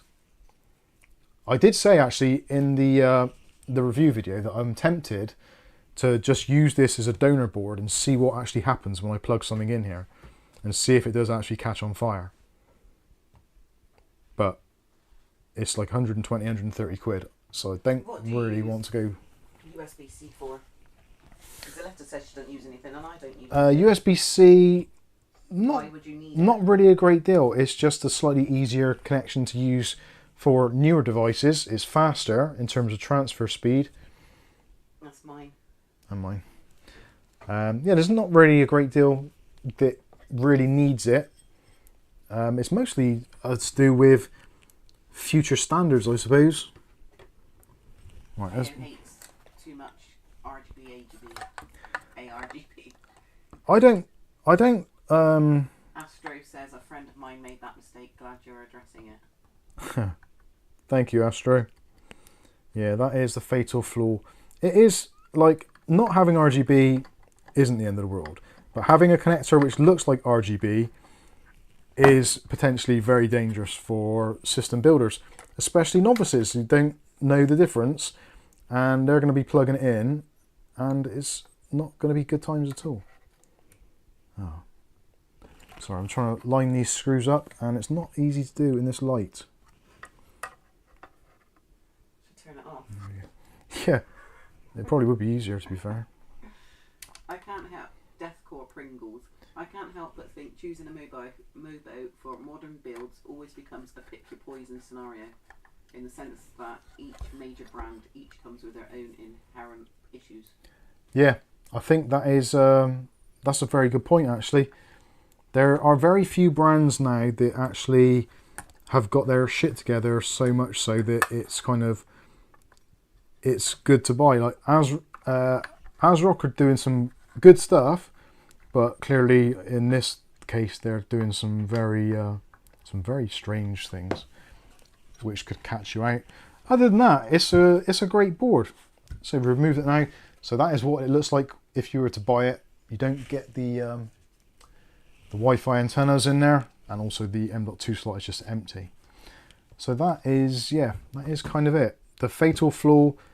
Otherwise, it's a great board, and there's actually nothing to dislike about it. I suppose if you were to be extremely picky, you could say that the rear I/O is a little bit on the meager side. There's not a lot there, but it covers all the bases, and the fact they've put the antennas there so they don't interrupt with the USB ports, I think is a wise move. Yeah, it's overall pretty decent. Let's go back to the main camera and see what you're going with. Shrek OC. Hi Shrek, how you doing? The thing is, cheap RGB cases come with their own basic controller because they expect them to be used with cheap motherboards. Well, that doesn't always... Well, yes, there is that. In the UK at the moment, we don't really have that many cheap cases that come with a controller. A lot of the ones that we have now are cheap because they have RGB stuff in but no controller. So we've almost got the opposite situation for some of the cheaper stuff. But I certainly do understand where you're coming from, and there's some cases which have got fixed RGB, so they just light up fixed, which is great if you're doing a JPEG image on a catalogue or website, and then people get them home and it's like, well, why is my RGBs not moving? It's like, well, they don't.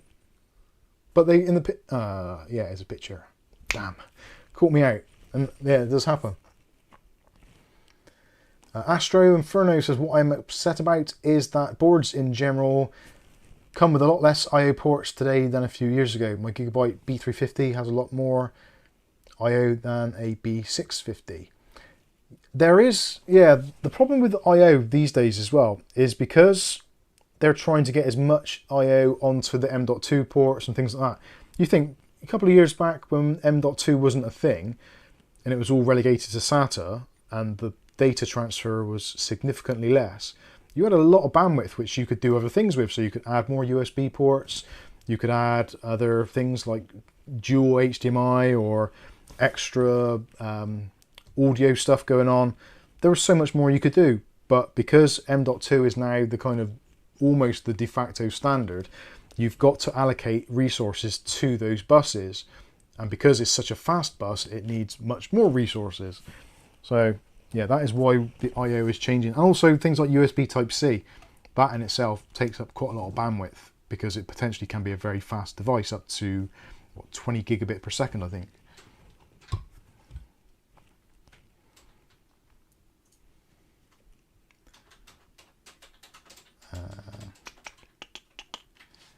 Yes. So I'm I'm in that predicament again now. So it's like, do I send this back and go with a gigabyte board or something? I really want to do a micro ATX build because I keep on saying that I'm going to do it, but actually at the moment on UK Hot Deals, if you look on there, there is a MSI B650 Gaming Plus, and I think it's just under £150, and that has got addressable RGB. It's a full-size board. It has Wi-Fi, it has Bluetooth, and it has 4 RAM slots, and that is very hard to pass by, really. £150 I think is a very good price for that level of motherboard. And actually I have bought a processor from AliExpress. Say some Hail Marys. I have actually bought the Ryzen 5 7500F processor from AliExpress, which came in at a rather respectable £144, which I think is actually not bad value at all. Not bad value. Not at all bad value. It's good price, is what I'm trying to say. 145 quid roughly for a 6-core 12-thread processor for an AM5 platform. I think is great. So for £150 for the processor, maybe 150 for a board, 300 quid for a platform is kind of where we usually are. DDR5 RAM, really, you're probably going to go with 32 gigs rather than 16 gigs. I think 32 gig makes more sense in terms of actual value for money. Most of the time you can get a 32 gig kit for basically about £100 or less, whereas a 16 gig kit is going to cost you like 60 to 70. So it kind of makes sense if you can to go with the 32 for value wise. So add in that £100, £400, that gives you a pretty decent platform. And you're spending a little bit more on a motherboard, but I think it's worth spending a little bit more at this present time on an AM5 motherboard if you're looking towards the long haul, because I would say arguably we probably will see Ryzen 8000 series. I think that's a given. Ryzen 9000 series or whatever it is, the next one up, I think is likely to be on the same platform. It should be supported, I think. I think the Ryzen 9000 series, if they don't do it on the 8000 series, the 9000 series will do it, where they'll have the big little cores. So you'll have your performance cores and your efficiency cores. So that is something which is going to be quite exciting going forward. So potentially you could buy yourself a relatively nice spec board now and potentially see it lasting you 4 to 5 years-ish in total. So if you say they've been on the market for a year already, roughly, another 4 years of being a relevant board, I think is not too bad at all.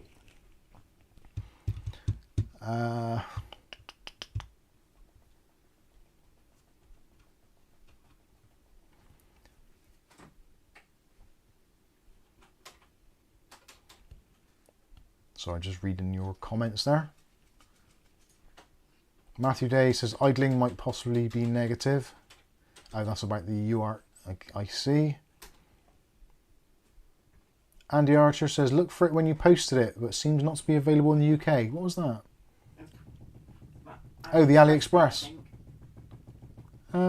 Should be able to. You be there? Yeah, because I'm in the UK.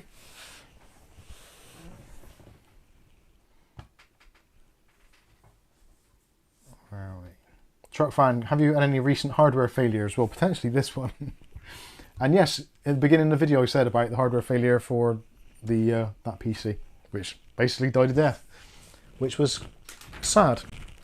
And I am very pleased though, that cooler in there, I'm not sure if you guys can see it very well. You can definitely not hear it, because those new fans are awesome. Can you hear a PC? This PC is freaking... The CPU wasn't on the UK market apart from AliExpress. Ah, that's right, yes. So I'm going to get the microphone now, put it right next to this CPU cooler. Listen to how quiet it is.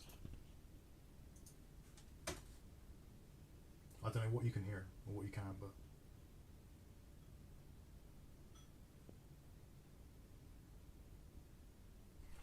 It's freaking gorgeous. I love it. Lazy to Okay, you can see her flames collar thing. Chin back is full.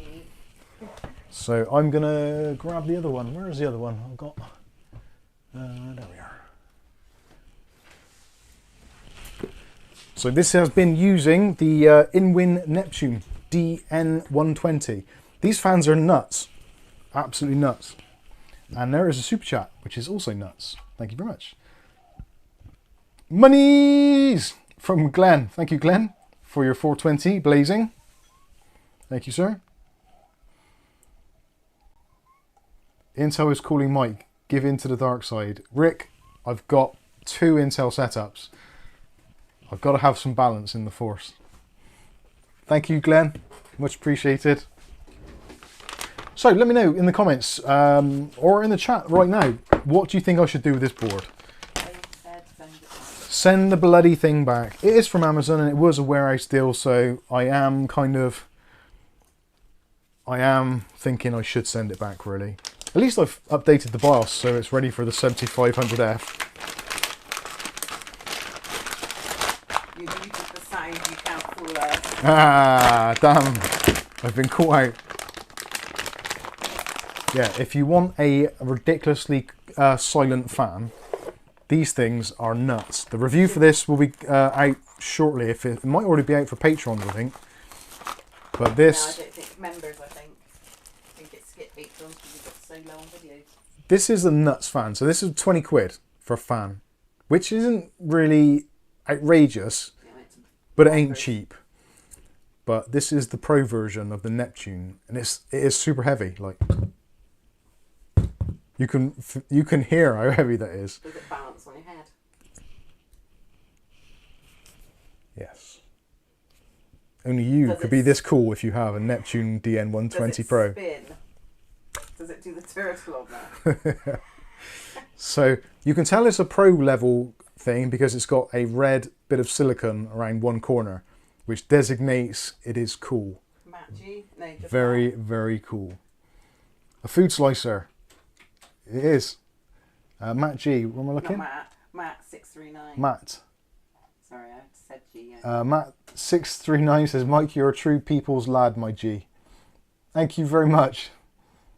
I'm guessing that's a good thing.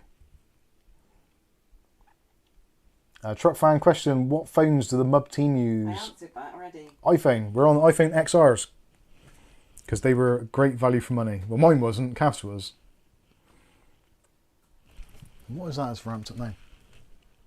That fan. That's the fan. Shut the cupboard. So the noisiest fan in there now is actually the fan on the power supply. Shut the cupboard before you bang your head on it. So this fan, this nuts Neptune fan, which is silenced by wicker bill blades. Now that is hard to say when you're recording a video. So they've got this new blade design with the outer ring enclosed, etc., etc.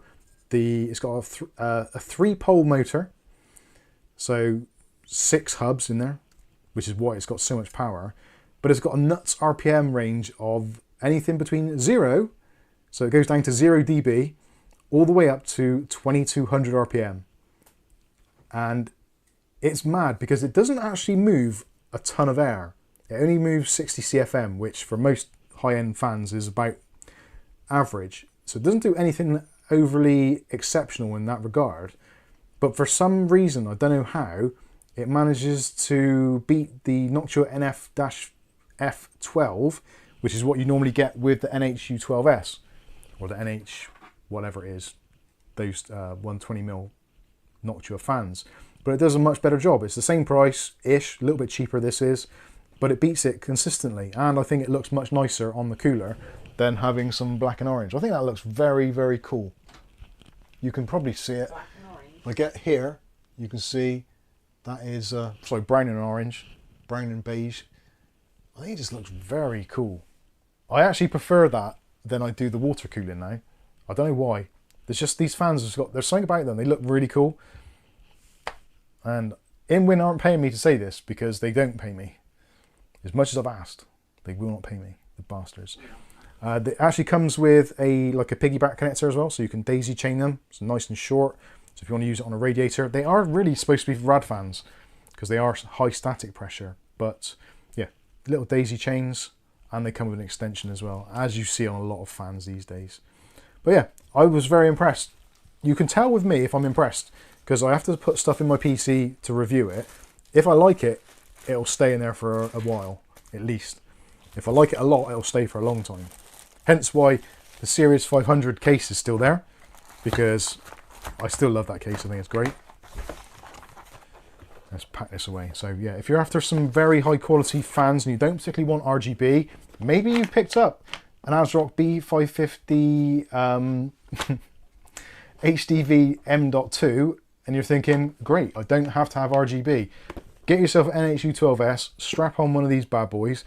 Actually, in fact, you could, if you wanted to, get one of those cheapo thermal right coolers, like the, was it the Silent Assassin or the PA? There's loads of them in there.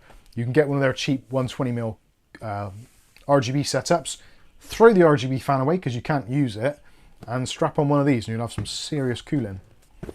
So, yeah, anyway, just wanted to show you all that because I was very impressed with that. I'd need to do a test actually, those against the Thermaltake Swafan GTs. They're in a slightly different price class, but I feel they are comparable. Right, so Catherine, if you wouldn't mind sorting me an Amazon return label, and we'll return that one and we'll buy something else. And this is great actually. I've bought 2 boards now, reviewed them, done the videos on them, and then sent them back to Amazon. I've lost my remote. Kath's lost the remote, ladies and gentlemen. I've lost my marble, she's lost the remote. Thank you, Stuart Cleary, for your €10. I think my knees are lighter than that fan. It might be actually. Stuart's saying there, finally the great, powerful, energy-efficient ARM chips are on the horizon for Windows users. All hail NVIDIA. That would be quite good. That would be quite good. I'm actually, well, there was a big announcement. They are going to be porting Windows 12 and Windows 11 specifically to the ARM architecture, which I think is only going to be a good thing. So this is Microsoft having their Apple moment, because the M1 and M2 class chips and also the A series chips in mobile phones are basically ARM designs tweaked. So the kind of power that you'd normally have in those devices, you will possibly be able to have now in Windows PCs. And wouldn't it be really nice to have something like the M1 Mac or the M2 Macs having that? Like, imagine people like B-Link or Ace PC. They're going to do these little tiny little PCs, but now they're going to be like a lot more powerful, but also going to have native support for Windows, which is something which has been needed. Having Windows on an ARM device opens up so much possibility because they are so efficient. It'd be great. Matthew Day. Matthew Day. Does anyone sell fan clips separately? Not that I'm aware of. Maybe eBay? Noctua probably do, and I would imagine Arctic possibly would. But depending on what you've got, what brand, I would say it's possibly a little bit of a stretch. Realistically, most manufacturers, depending on the cooler, if you do reach out to them in their support or their customer service, there's a strong likelihood they'll send you some, I would have thought. William Bodie? But where they sell them, William Bodie. Can't even see it. Why not get the Scythe? Is it? Oh, why not get the Scythe Wonder Snell 120mm? In the USA, it's very, very cheap. As good as Noctua's. Right, write it down, Kath. Scythe Wonder Snell 120mm.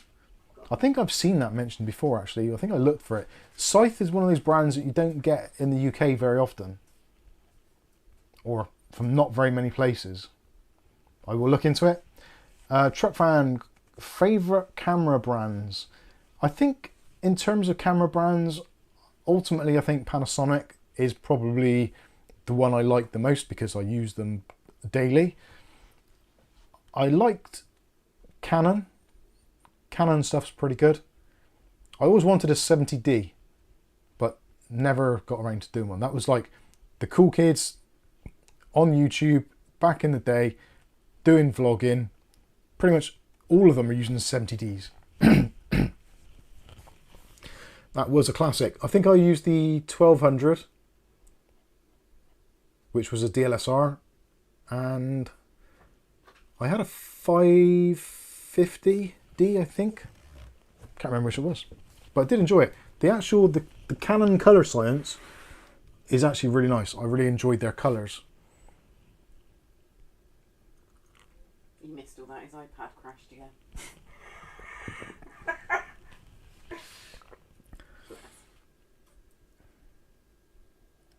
Riley says, I know Notcher will send you more fan clips, but proof of purchase will be needed, possibly. Yes. Nick Burns, 70Ds, what? Oh, camera. Yeah. 70 double Ds. Toe warmers. Dave Under says, Windows 11 is already available as an ARM version. Yeah, it's just they're concentrating more on it. So I think the ARM, I might be wrong in this, correct me if I am, but I'm pretty sure the current Windows ARM support is done via emulation rather than directly native.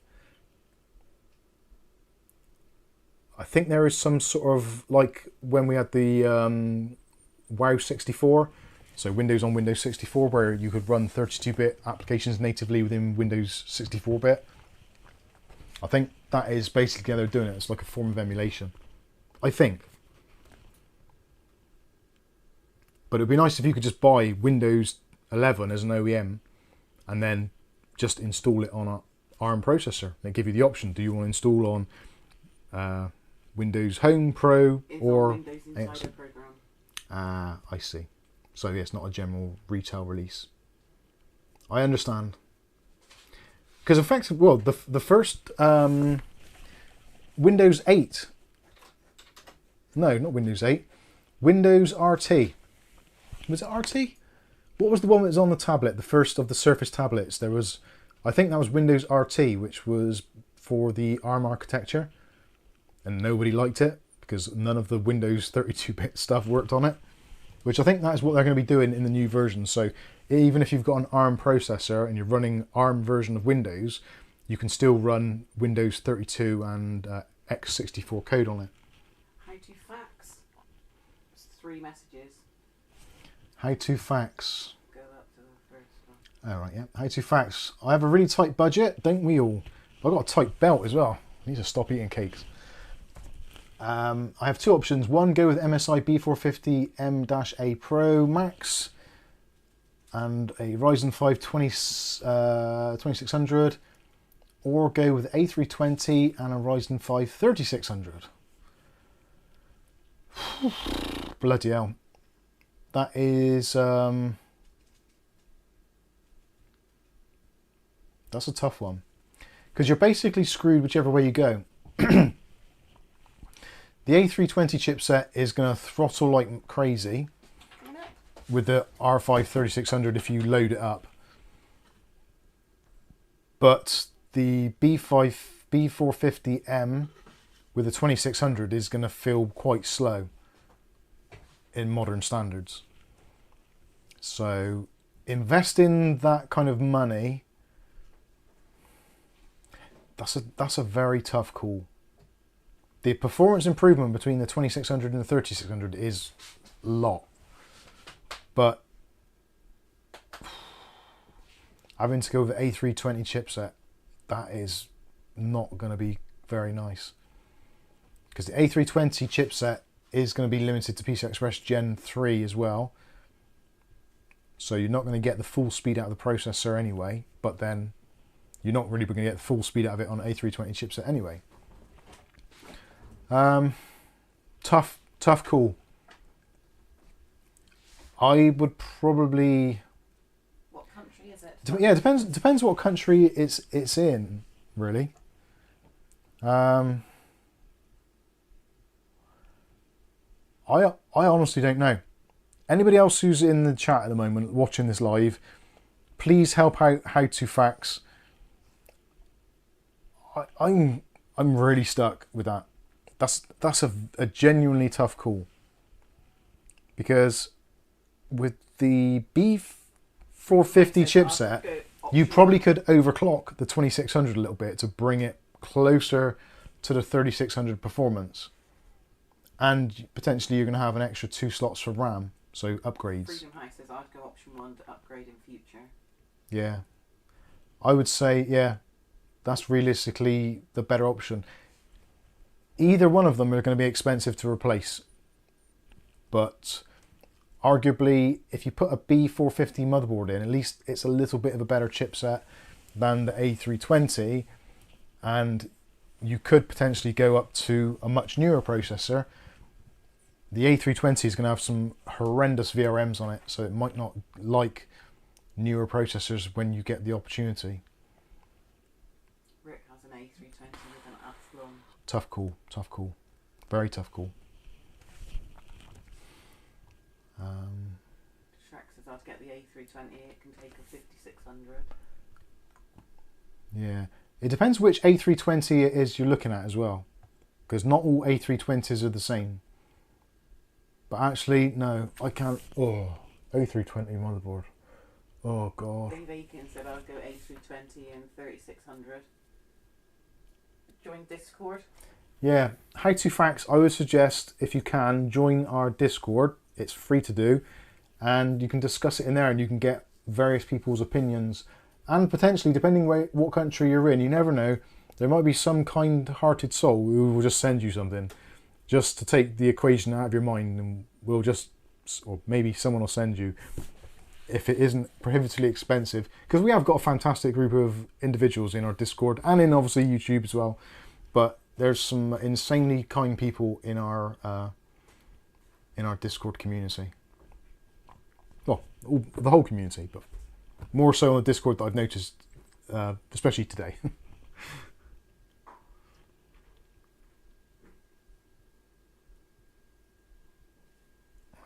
Right, so that is that.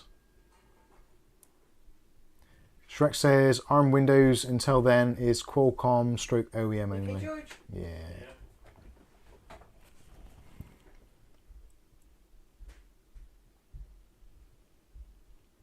Andy Archer says they only made Windows 8.1 for it. Yeah, that was, yeah, I'm sure it was the Surface RT, was it? Those were really expensive. I really wanted them to do well, but they blew it.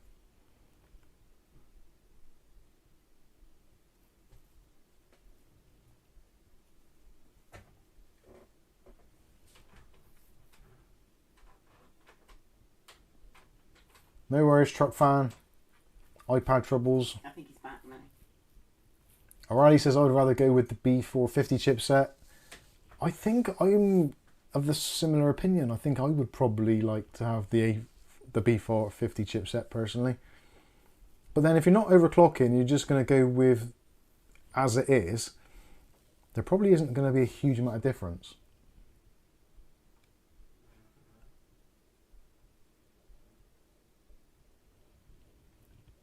Letter says I just bought a lancing device with 100 lances for only $7.49 on Amazon.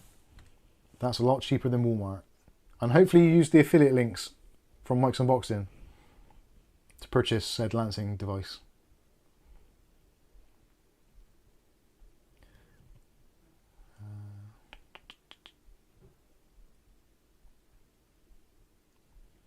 So lots of you are having comments on the B650 versus A320 conundrum.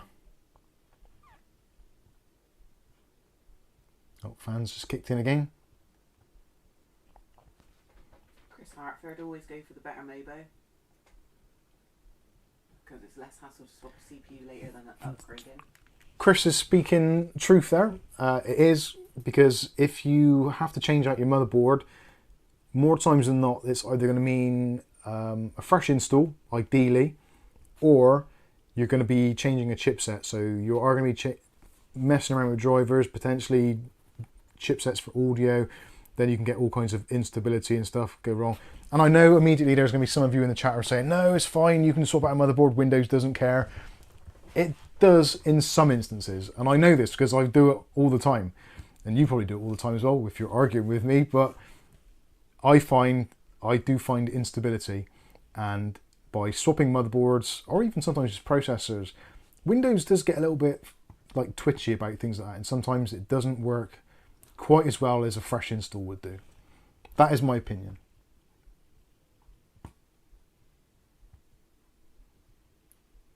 Truck fan, have you had a camera yeet memory card or battery into space? Not currently, but if they do, I hopefully will be able to capture it, because that would be great YouTube footage. Matthew Day A520 for $39.47 on AliExpress. Advert. A520. Oh shit! I didn't see the advert thing. Didn't pop up at the bottom. Normally it says advert's about to run in 30 seconds, and you've got the option to skip it. But it doesn't give me the option to skip it currently. But they must all put on at the same time, because other people, Nick Barnes is putting their ads. So it's me as well.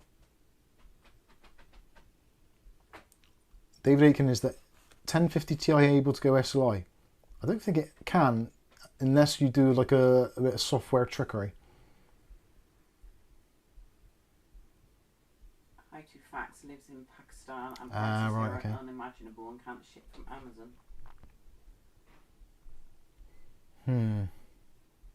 Yeah, that is problematic.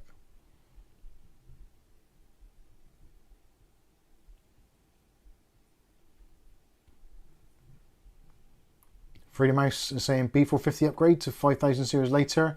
I find it easier to sell CPUs than motherboards. Yeah, that's true actually. Selling a CPU is easier, and with the way things are going with those LJ sockets, I think that has only become more and more of a thing. Oh, that's what I was going to say. I was going to tell you about my my Virgin Media experience. Now, this began today. Well, actually, it began probably in... it was either late April, early May, into June.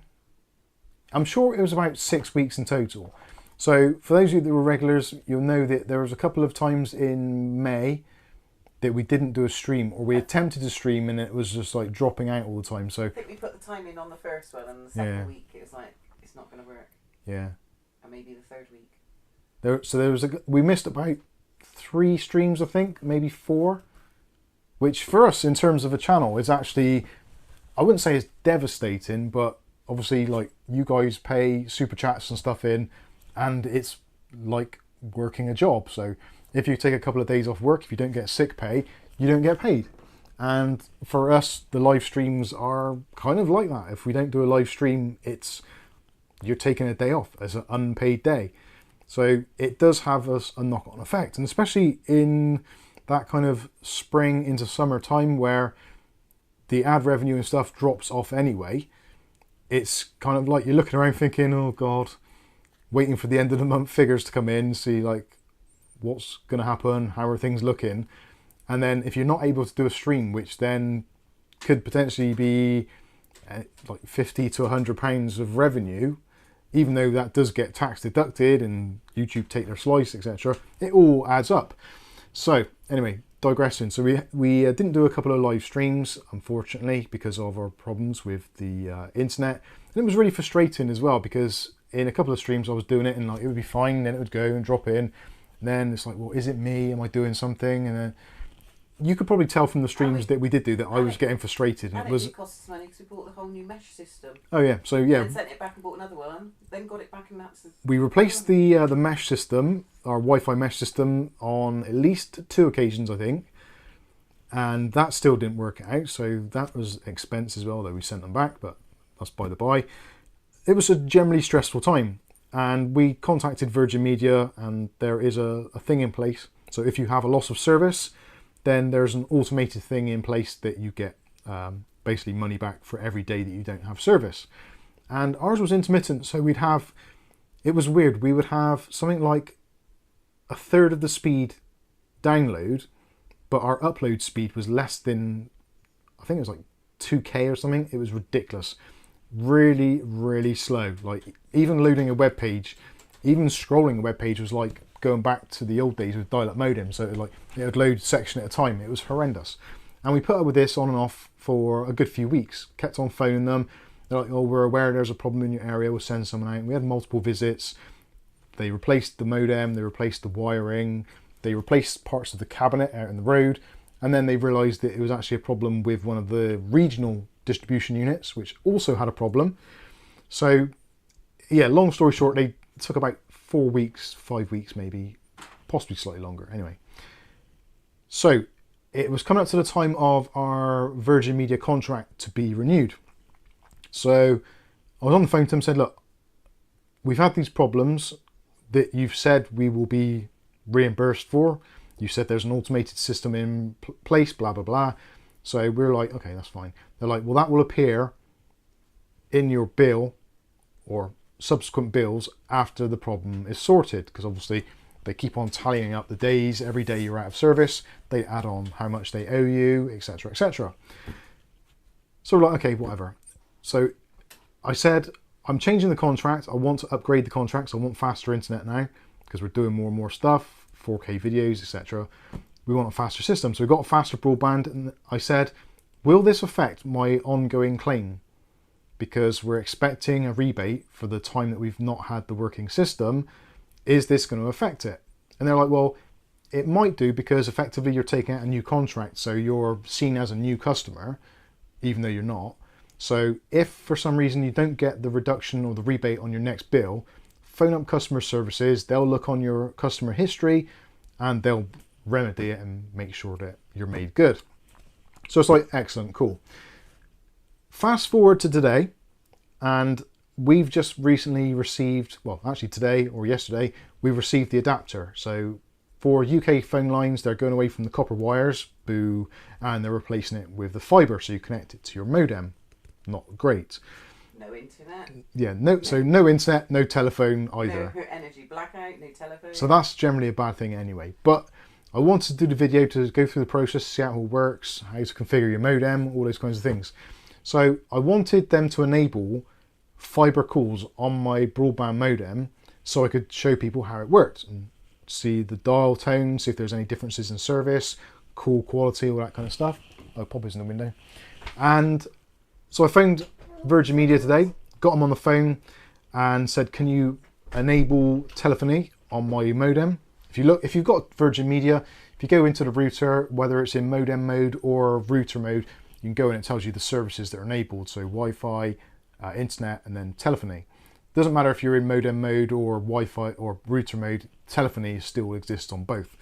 So ours was showing as disabled because we haven't had the rollout or the switch over here in Bristol. We're waiting for that to happen. So I wanted them to do it in advance so I could get it working, make a video to show people how it all works. So I went through all that. They said, unfortunately, we can't do it because where you live, there are multiple residences which all need to be switched on at the same time. So we can't do yours alone. It has to be done on the switchover date, which is 13th of November. Hopefully that isn't a Friday. I'm going to check. When is Friday the 13th? Is it? Oh, the 13th is a Monday. Oh, it's a Monday. Happy days. I know that's fine. Oh yeah.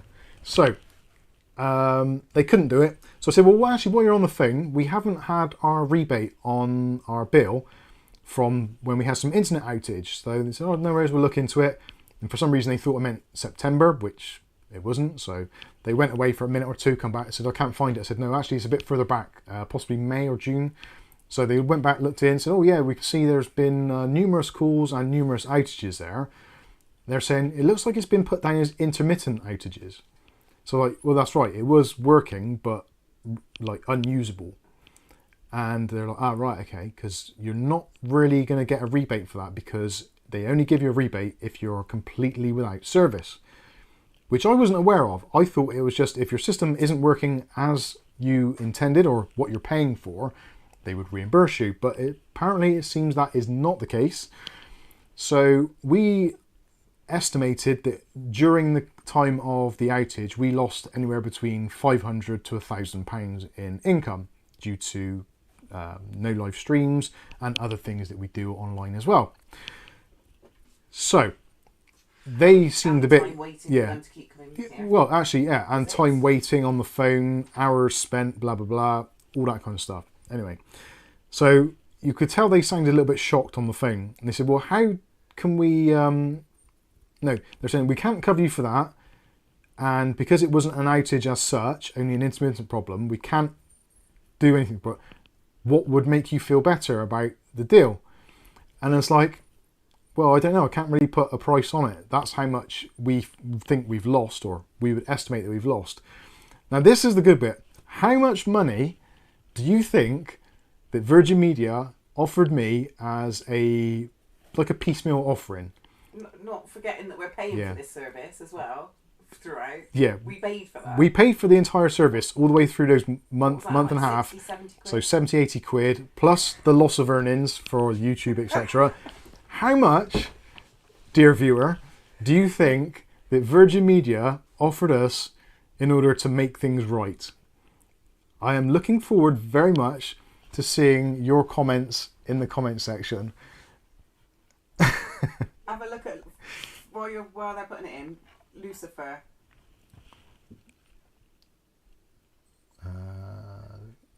Up a bit. Hi, I've been watching your videos for a long time. It's thanks to you that I bought my motherboard. I love you.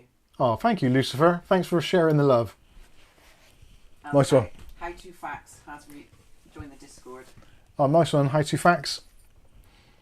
That goes for anyone. If you're new here and you've not witnessed this shambles that we call a YouTube channel, you're more than welcome to join us in these live chats and stuff. And also head over to Discord. It's basically a group of like-minded individuals who mess around, talk nonsense about PC tech, dream over stuff we can't afford, and normally persuade Dave to buy stuff that he can't afford. Hence, well, actually, no, Dave does the other thing now. He tries to get other people to do it. It used to be that we persuaded Dave to do it, but now it's Dave persuading us. Hashtag blame Dave. That's where that came from.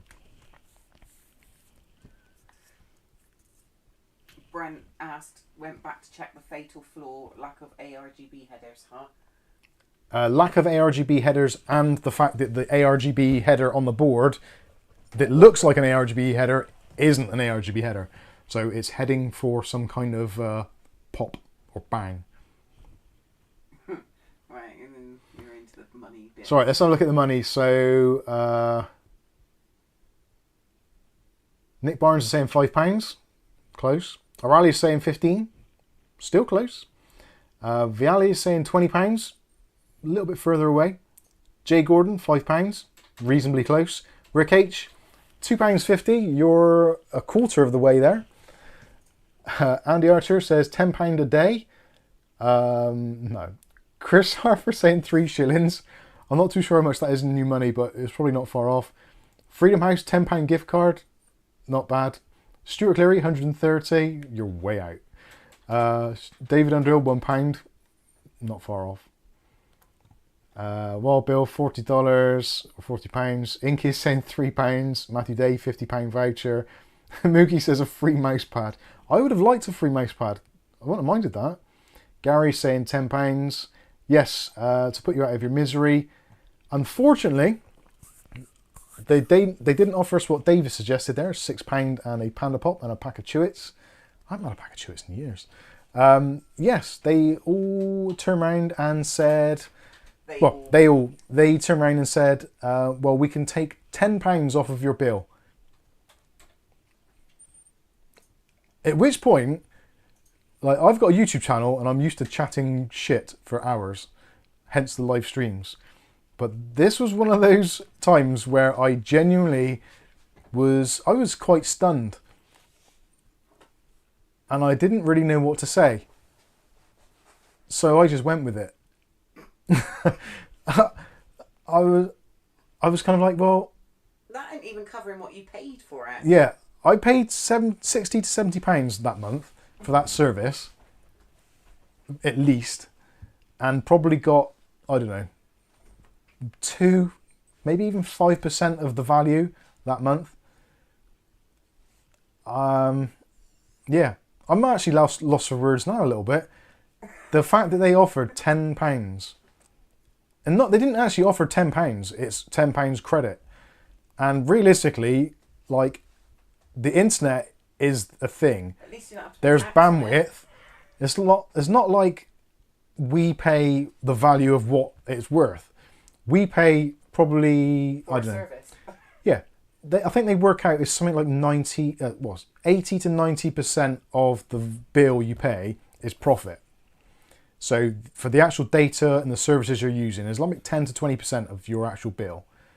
Much like fuel in tax in the UK. So if you think your monthly bills, say for instance, 50 quid, realistically it's costing them probably about £7 to £10. So for them to turn around and say, you've spent £70, you didn't really have a service, so maybe we'll give you £10 back, is basically like a kick in the balls.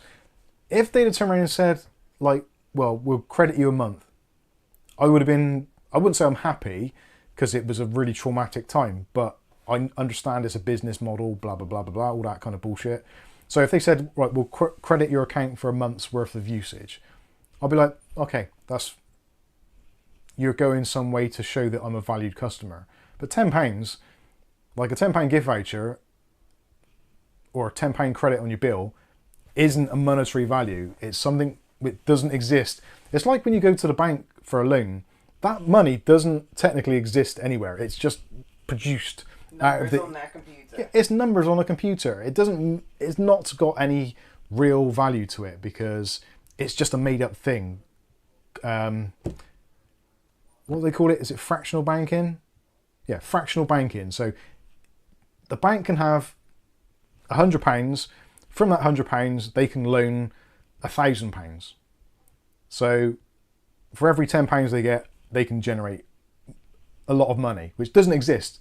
It's fractional. So they're just assuming that you're going to get it back. It's made up money. And that is basically the same with the internet. It's made up money. So to offer you £10 back for your heartache and struggling through live streams seemed like an absolute kick in the tits, if I'm completely honest with you. Am I allowed to say kick in the tits? Right, go to Super Guns Liger. I can't even say that. Super Guns Liger. I think it is 64. Super Gunslinger. It hasn't got an N in it, so it must. I know they've left the digit out. I like Ligers. Just want to take this opportunity to say thanks to you all for your videos. Thank you. They have helped me out numerous times, and I appreciate the work you do. Oh, thank you very much. Much appreciated. Just to raise your Yeah. optimism. You've just raised my libido. Thank you. No, not my libido. The other one.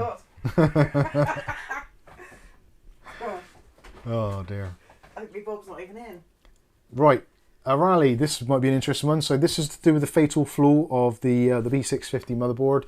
So it says, yep, that UART port, which is a fatal flaw and looks like an ARGB port, is only 3.3 volts maximum.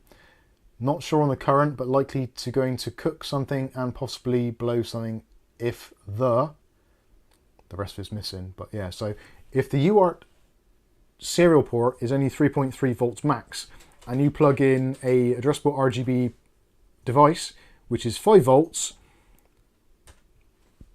I wouldn't say it's definitely going to blow, but it's not going to like it, and you might start smelling things. So I think it's I think that is a very big mistake, and I think at the very least that port should be capped at the factory. Just a plastic. Hell, they could even use an addressable RGB cap to put on the top of it. It wouldn't be like outrageous.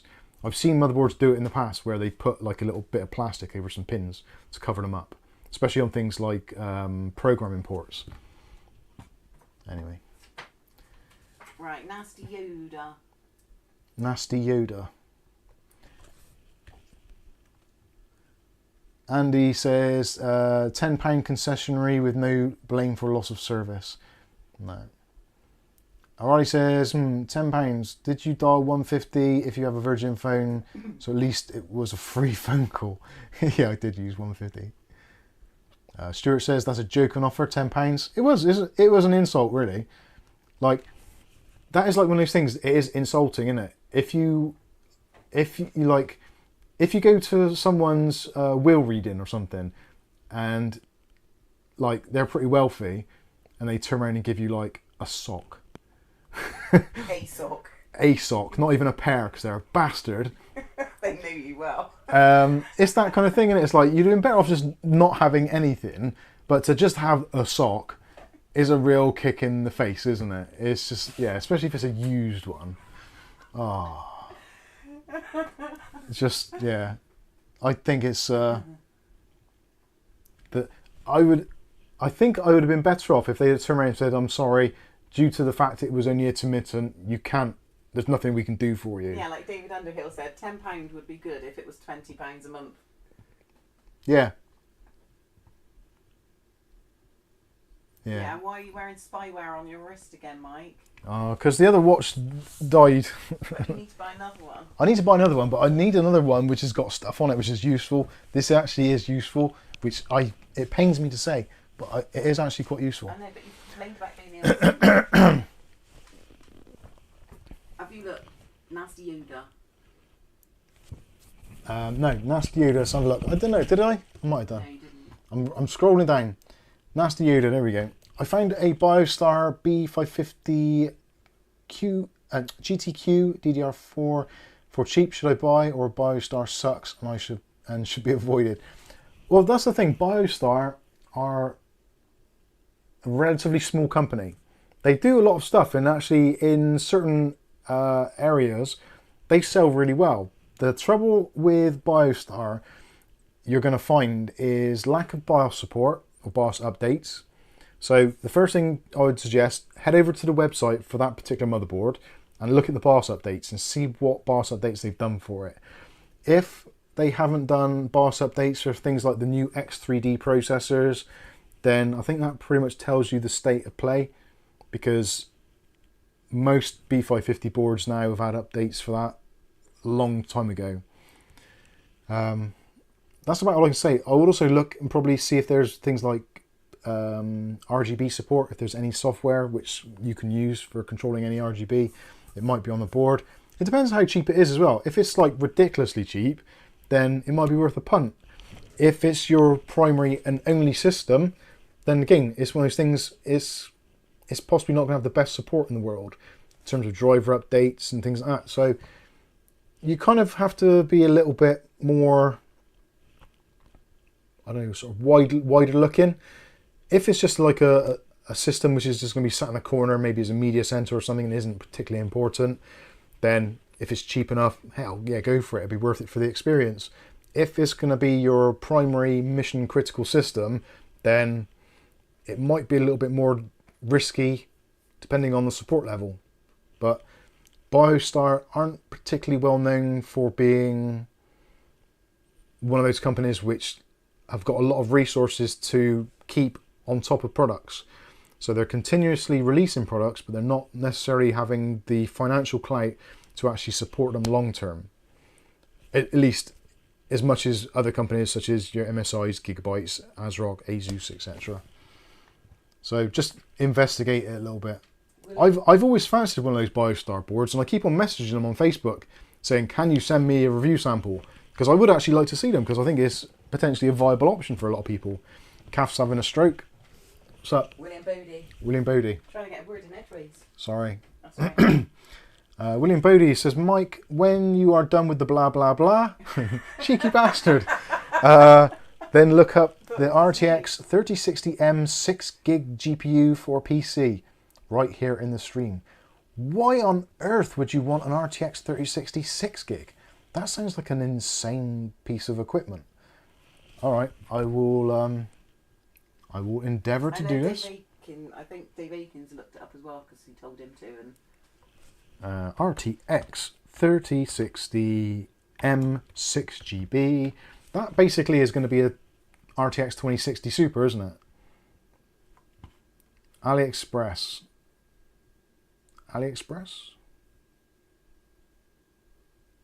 So I'm guessing that is the mobile chip just whacked onto a PCI Express board. Hence the M. very low watt, use at new games.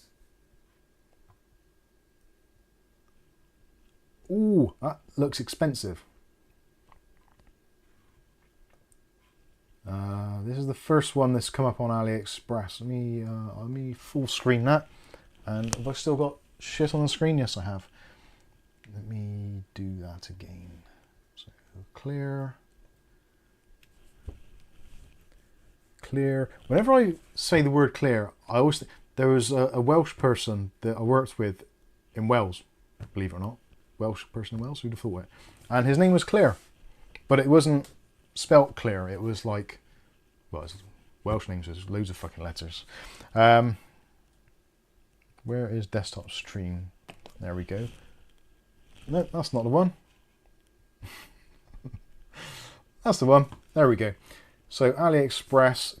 I don't want a camping tent. I know I've put on weight, but camping tent, that's just rude. Right, RTX 3060M 6 GBs.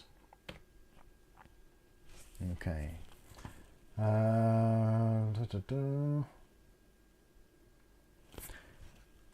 Is that me, or does that seem expensive? Jay Gordon says RTX M's need dodgy drivers. Just saying. It looks like an interesting prospect, but it seems... I can't imagine that be... Actually, that does have a 3D Mark score there, doesn't it? So refurbished graphics card. So GDDR6, 192-bit bus, PCI Express 4x16.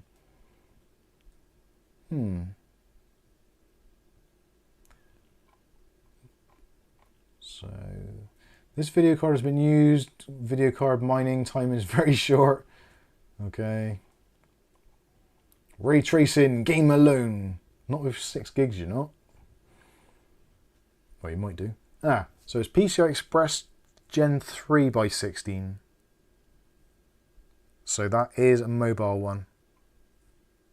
Actually, no, that can't be right, because there's a PCI Express Gen 4x8 card in the in laptops.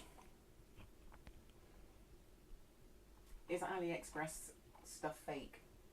Not generally. It's just from China, so it can be all kinds of weird and wonderful things.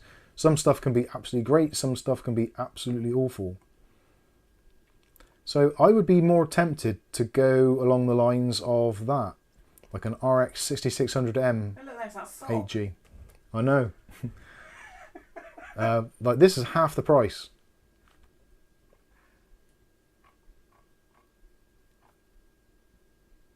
Two kinds of fan labels are shipped randomly, as long as you get the fans included and the graphics card.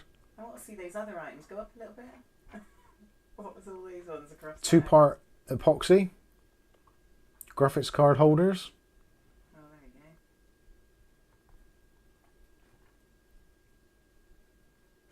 go. There's an interesting. I wonder if they do a 12 RTX 3060 12 GB. David Underhill, how much for a 3060 Ti? They look really expensive. Like this is cheap. This is more expensive than what we pay here in the UK on AliExpress. But I don't know where else you'd get them, because it's one of those unusual products that generally isn't available kind of anywhere else. The giant, eBay. the giant Zoot Fest. So that's sold out. Yeah, whatever, except all. How much was it? Relisted.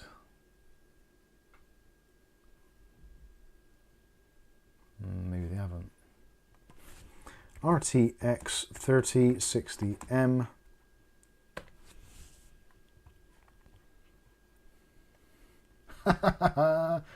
£955. So, what are they actually selling? That is, right, if you see a graphics card or something like that, there's a very strong chance that is not what they're actually selling, and they are going to be selling something else which is somewhat nefarious. Probably humans.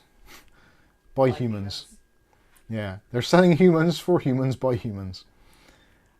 So 3060M. Yeah, these seem to be... I don't know. I wouldn't say I'm overly impressed with the prices on that. Maybe in different regions there's better pricing, but that seems to me like you can get a full-blown 3060 OC there for 123 quid. Or a brand new... Oh, yeah, 9 minutes left, 230 quid for a 3060 Ti. That's not much more expensive. And a 3060 Ti is going to be considerably more powerful than a 6 gig 3060M. But ultimately it's going to come down to when you can pick them up, price wise. Like that, 3060 12 gig, £299, and because it's with eBuyer, you get 20% off. So that's going to take it down to what's that? 240 quid. I'll do some quick mathematics there. Yeah, take £60 off this item. So 240 quid for a 3060 12 gig. David Underhill says a regular 3060 is only £200 in Aussie land. Yeah, you over in Australia at the moment, you get some really good stuff, and it's really weird because the exchange prices, I've noticed this a lot more recently. When comparing, like I watch Hardware Unboxed quite a lot, and they talk about Aussie dollars and US dollars and what have you, and there's other European channels I watch as well. And when they say how much something is, you kind of, your immediate thing in your brain is like, right, what is the conversion factor? Like for us here, Canadian dollars are roughly 2 to 1 against the pound. So if something's £100 here, it's roughly going to be about £200 in Canada. But then because our price includes our own tax, and in various countries you've got different taxation points, it doesn't quite always work out. So normally anything in America, so whatever it sells for in the US is basically what we pay, even though the pound is stronger than the dollar. I think it's 120, 130 or something. So for every dollar, no, for every pound it's about $1.30. But normally when taxes and all that are involved, it's basically the same. So we pay more for stuff in the UK than you buy in America because of it's not a direct exchange rate. But the pricing is exactly the same kind of thing.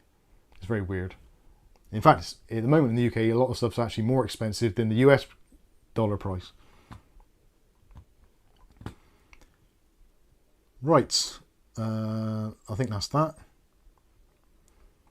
Nick Barnes says, so you had to pay the extra for the speed upgrade to 1 gig and no recompense. Was that to me? Yes, it was. Well, actually, to be honest with you, it made sense at the time because we were on the 500 meg, which had already been upsold from Bolt because we the Volt system, because of the O2 SIM card. So we were at 350. The Volt thing upped us to 500, and then there was an option to go to 1 gig, and it worked out that if we went to 1 gig, we'd actually pay less than what we did for the 500 service. So because that was coming to an end. Should have doubled in speed. Yeah, but it doesn't double. It doesn't. It goes slower than it did before. It does seem it at times, doesn't it? It's Yeah. rubbish. Anyway, Lord let's move on. Rectus is in. Lord Erectus. Talking of Aussies, Oh, what the hell? Calf's just opening up all kinds of weird shit. So Equalizer, AliExpress stuff, is it fake? Potentially. You never know. There's a super chat come in from, I don't even know how to pronounce that, but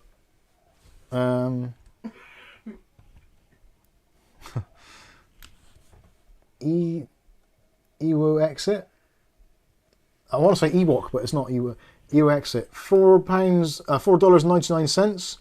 And the question is, hey Mike, I have a question. How do you reset your password on Windows 7 without being logged in?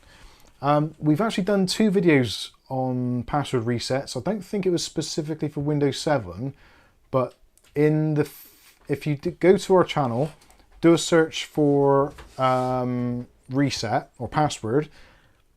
I think it was this first or second video where I did one where I created a USB key to boot from. That's the one you want to do. So if you do that, that'll do Windows 7, Windows 8, 8.1, Windows 10, and I think it does Windows 11 as well. There's a piece of software, I can't think what it's called off the top of my head now, but it's a free piece of software and it's free for recovering your passwords or resetting them. There is a paid version as well, but don't do the paid version, just do the free version. And also, it does have to be a offline password. So if it's a Microsoft account that you've got on there, you cannot recover or do anything with that at all. A Microsoft password is only available from Microsoft themselves or from a backup key, which you should have made if you haven't already. Most people don't, to be fair, but yeah, a Microsoft account, if you lose the password, you are basically screwed, unless you can recover it from Microsoft. If it's a local account, even if it's an administrator account, if it's a local account, it will be in the registry hive and it can be erased. Hopefully that answers your question, and thank you very much for your donation.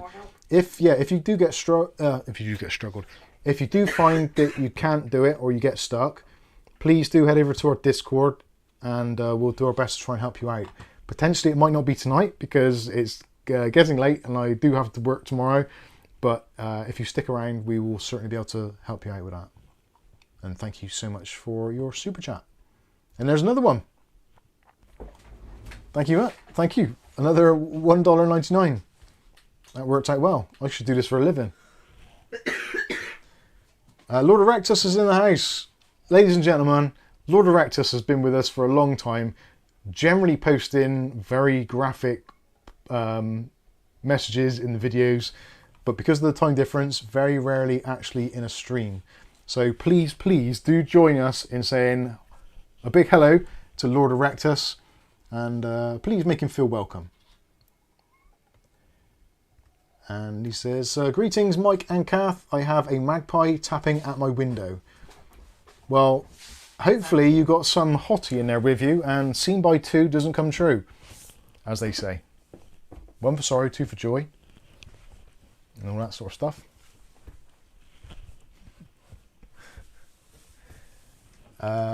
David says Lord Erectus is a fellow Aussie. Yep. All hell Lord Erectus.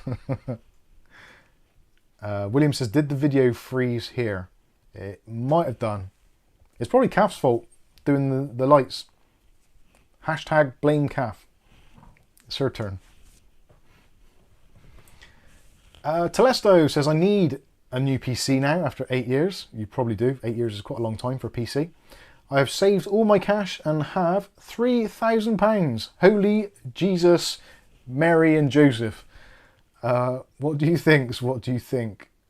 For $3,000, that's Pounds. yeah. Sorry, £3,000. Sorry, that's going to be a pretty awesome PC. Discord. And it might last you another 8 to 10 years, or at least until World War III kicks off. Discord. Yes. Yeah. If you want some ideas on what you can do with that, head over to our Discord and we can go through PC Part Picker and stuff like that and see what you can get. It depends as well what you want from the PC, what you need, what your expectations are, any preferences. Realistically, with a £3,000 budget, you're going to have a pretty good time with that. As long as you don't want an RTX 4090, because I think you might be stretching your budget a little bit with that. But £3,000 RTX 4090 might be possible. But a 4080 would be easy enough to do, I think, or a 7900 XTX. But again, you might not want to be playing high-end games. You might need a monitor, you might need all the other stuff as well. So if you're looking at a 4K monitor, high refresh rate, that's going to knock you back £600-700. So yeah, it depends exactly what you want. But like I said, head over to the Discord and we will try and help you out. Ewo Exit says, okay, so I got somewhere and I put a new USB and it says that I need a password on the USB. What do I do? That's a good question. I'm not entirely sure. Somebody else said that there was, it might be the link. I need to check that video out again and go through it, because I haven't watched that video for a long time and I haven't actually used that USB for a long time. So I might have to take a closer look at that. If it says you need a password, that should have been in the download information from their website. But I haven't, like I said, I haven't done it for a long time. So if you're getting stuck, probably best bet is join our Discord and we'll try and help you out. Or if there's anybody on there overnight, then they will possibly do the same for you as well. And also just above that, a weird accent. In a weird accent. Some people are still saying AM5 isn't buggy. What's your opinion of it now? Some people are saying AM5 isn't buggy. I don't think anyone's saying that AM5 isn't buggy, because it is quite a new platform, so there are bugs in it, but I wouldn't, well, I don't know if buggy is the right word. I still every now and then get the thing where my left or right mouse button, in fact the other day I was doing some stuff and I went to do something and it didn't work straight away. I'm there clicking away, I'm like, Kath, watch this, because like this is what it does. Then all of a sudden it started working about 10 seconds later. And it's like weird things like that. It might not be AM5, but it does seem to be more problematic.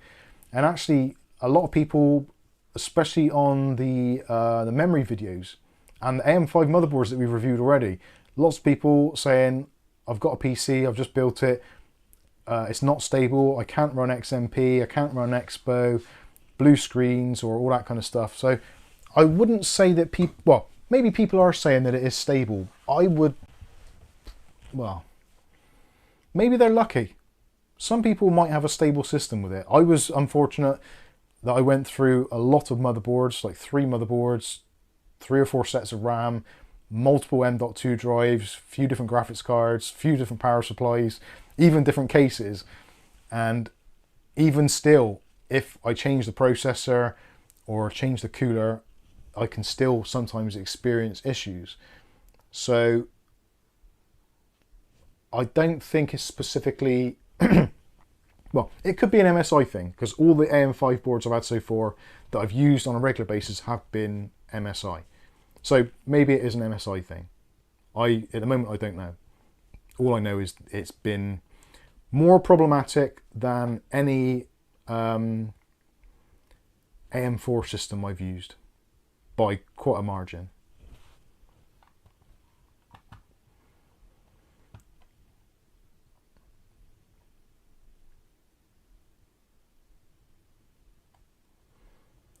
Truck Fans has questioned, where did the disco ball come from? Disco, disco, disco. The disco ball thing was, that was a very early idea that I watched someone else's YouTube videos and they were saying about ways of making your channel, like, not profitable, what was the word? Basically ways to earn money on your YouTube streams when you're a starting out creator. And one of the things was to use a piece of software or kind of inter-level thing called IFTTT, which stands for if this then that, and you can program it to do various things. So we've got a Wi-Fi enabled smart plug which is connected to the disco ball. So it used to be if you dropped a super chat it would automatically set the ball off as a thing, so I can recognize that it's happened and acknowledge the super chat. The disco ball I think costs something like about £7 on Amazon. Very easy to get hold of. It's got a remote control so you can do different things with it. But Now you tell me. It worked, yeah, it only works like from here now for some reason. It's gone a bit weird. Not very good remote control. Yes, so that was, we actually did a video on it. So if you do a search for, Disco ball. I don't think it's under disco ball on our channel, it might be. Yeah, if you do a search for previous videos on disco ball on our channel, it might well be in there.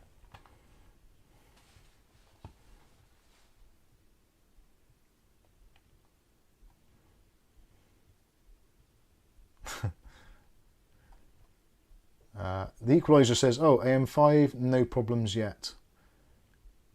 Yeah, I think it could well be an MSI thing, but I don't think it is, because there's other people that have been in the streams and also commented on videos and saying that they've had various different motherboards and they've had similar issues. So I personally believe a lot of it is down to the LGA pins and the sheer density of them and them not lining up. That is my honest opinion, because the actual data going through at such high frequency through those tiny little pins, it's a recipe for disaster, because it only takes a little bit of degradation in the signal to essentially cause a crash or a no post situation or memory errors, whatever it is. It's an extremely easy, like, oh, they're just so small. It's ridiculous. It really is.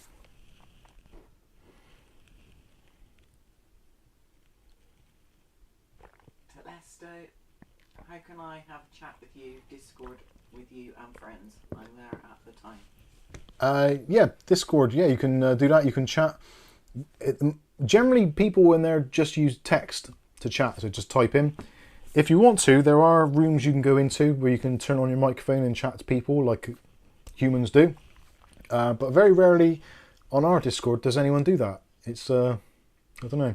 Most Discords tend to be voice only with a little bit of typing, whereas ours tends to be text only with the occasional JPEGs from Stuart Cleary. Especially on a Saturday night after he's had a skinful.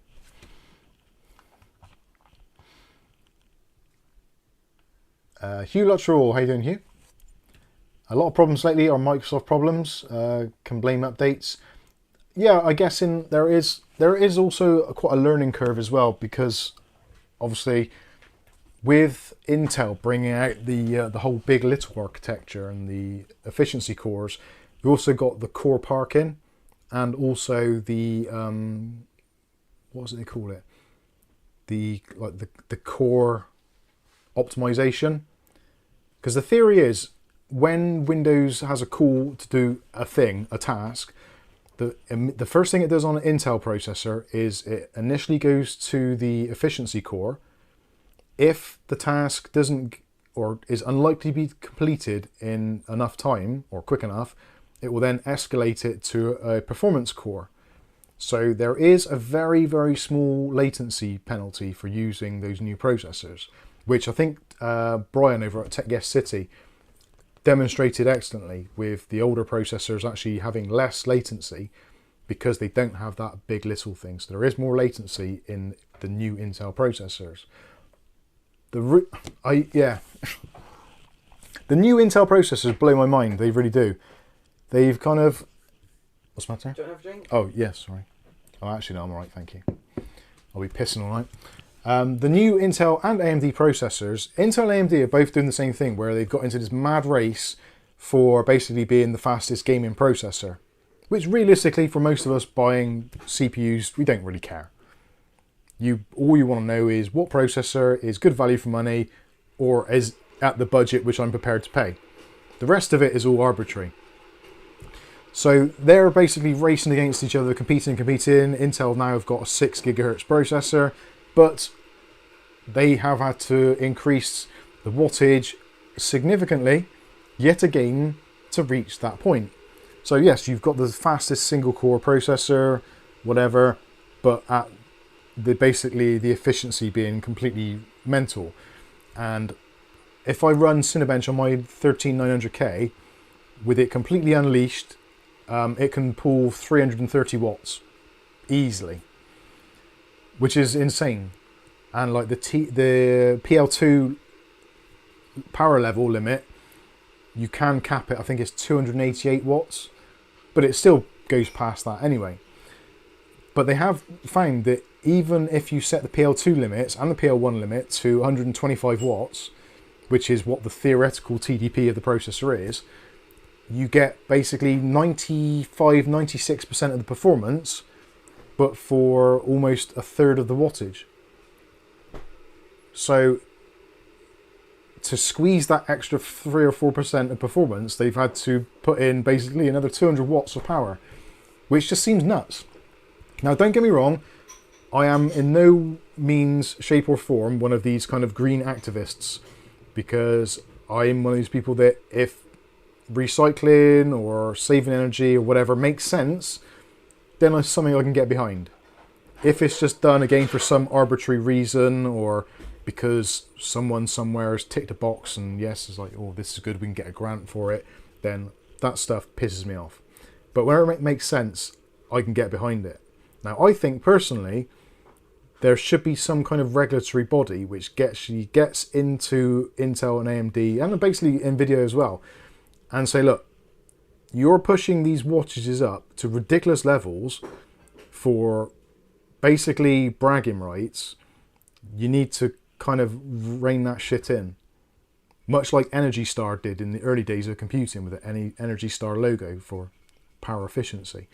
There's no need for a processor to drain 330 watts. There really isn't.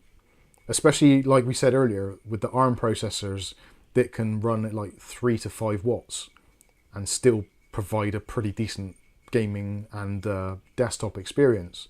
Look at the M1 Max, M2 Max. Look at some of the laptops from AMD's own stable that run really, really well. Some of the modern Ryzen APUs in a laptop, play games and use like 25, 35 watts. Why would they need to use 10 times that amount of power?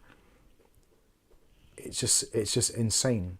There should, I think, be something built into processors that says, right, as soon as you get past this kind of efficiency curve, that's it. You shouldn't apply more power to get more performance. Especially, it's like driving a car. You get to like 100 miles an hour or 150 miles an hour. For every extra mile an hour, you have to put in like an exponential amount of horsepower to push you past because of air resistance. And that's the same with processors. To get past that electrical resistance, you need to give it more voltage or wattage to make the signal do what it's meant to do and to do it faster. So I think there needs to be some sort of cap because it's just getting out of hand. It really is getting out of hand. I like a fast PC, but when it comes to the cost of ridiculous power draw, which again costs us extra money, I'm sure, I don't even know, like, I don't agree with Greta on a lot of things, but I would love for that little midget to get involved and do some stuff and say, like, PC people, this is mad. What are you doing? It would be great. Anyway.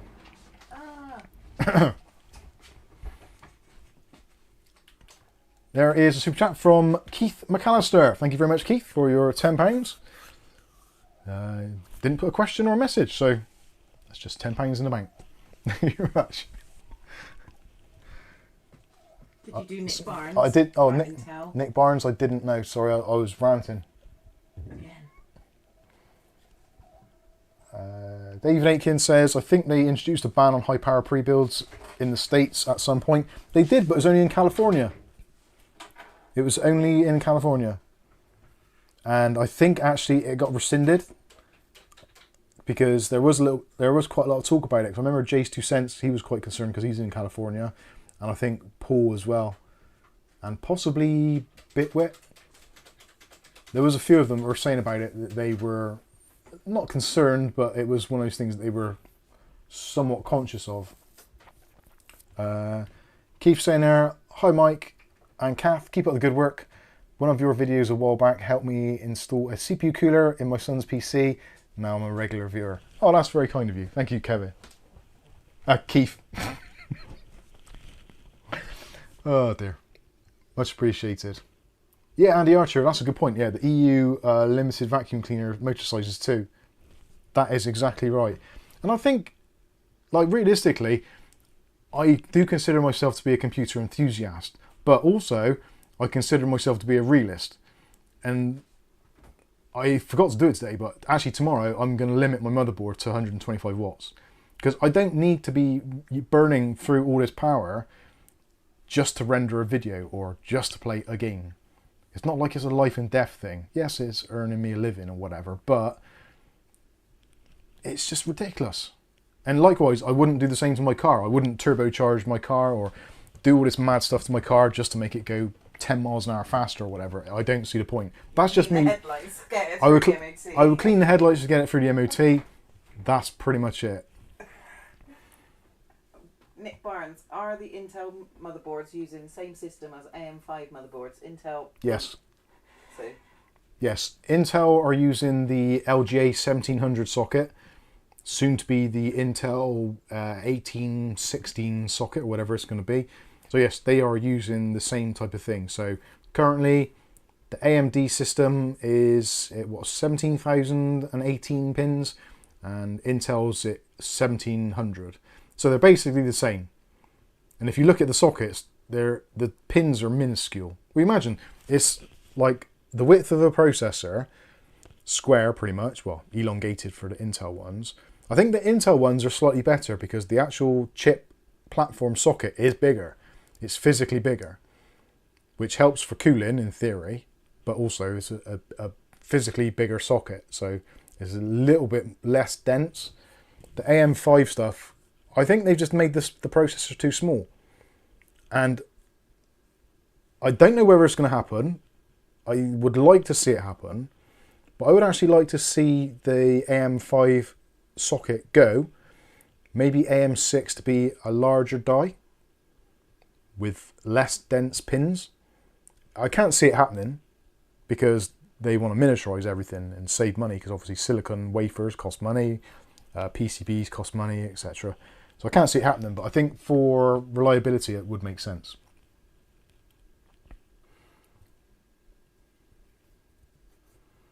David Underhill says my 4-core Raspberry Pi, 400 power supply is only 65 watts and it uses half of that. Yeah, exactly. It's not really needed, is it? Stuart Cleary says ARM and Nvidia are going to blow Intel and AMD out of the water. I think that's a potentially likely thing to do. People want to save energy. Like, if you're like us, maybe you, well, in a smaller office, or maybe even in your bedroom where you got your PC, depending where you got it. In the summer, when it's a little bit warmer, you fire your PC up, you're playing games for an hour or so, you can definitely feel the heat into the room. So the heat is obviously wasted energy, because that is a byproduct of the processor being inefficient. And there isn't really a need for it. There really isn't. But I like PCs, I like building PCs, I like messing with PCs, but I don't like this inefficiency, and I don't like the way it's going.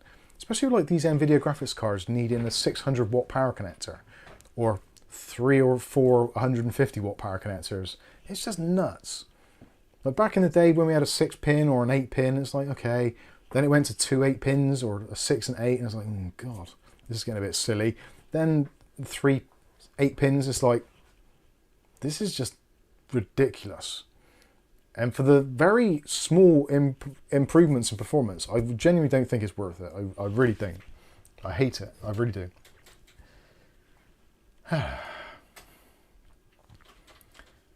Telesto says, in Discord now, can we have a chat? It's a bit, would be great. I think I get what you mean. We're streaming at the moment. Yeah, I am currently streaming, sadly, so you'll have to chat to other people.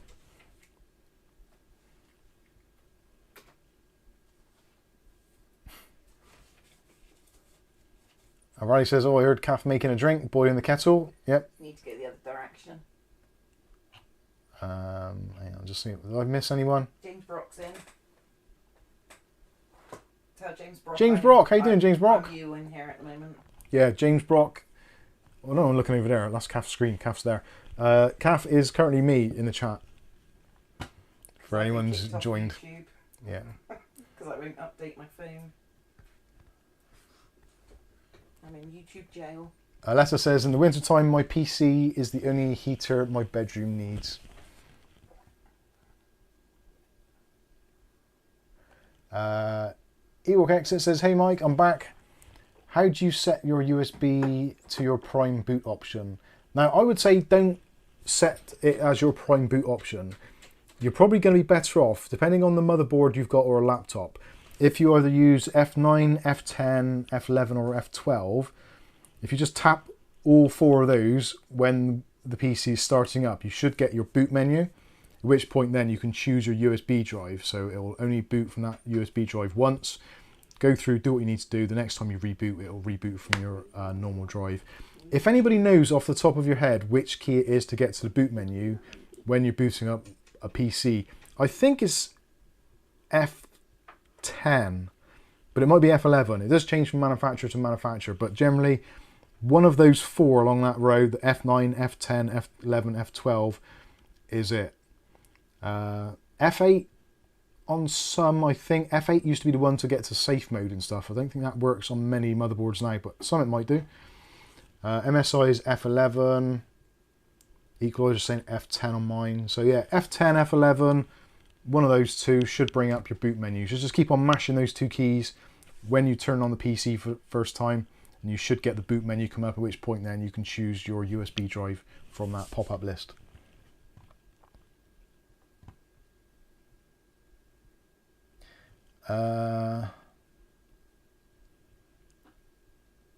Sacktown Clown or whatever it is, 916. Is there any way to fix that chat? Oh, sorry, I didn't read the one above it. I have a PC and it works fine and all that, but the only problem is when I boot up my PC, I have to unplug my display port for it to turn on. Is there a way to fix it? Possibly. Some motherboards have a display port bug. Some have a HDMI bug. And it's all to do with the UEFI and CSM. So if you're using UEFI and your monitor or something in your computer isn't entirely 100% UEFI compatible, it won't boot up. So you need to unplug the monitor. It will then try and boot to some other device, possibly. But yeah, that's a bit of a weird one. It could even be just a bad cable, or the cable's not fully plugged in. You probably need to know more about it, but I would suggest if you can, maybe try, if it's a display port on the back of your graphics card, you're probably going to have 2 or more display port options. So try in each one of those ports until you find one that works first time every time. Sometimes if your monitor is plugged into like a secondary port, it won't show a screen until you're actually at the Windows login screen. So you won't see the BIOS and all that kind of stuff. Worth trying.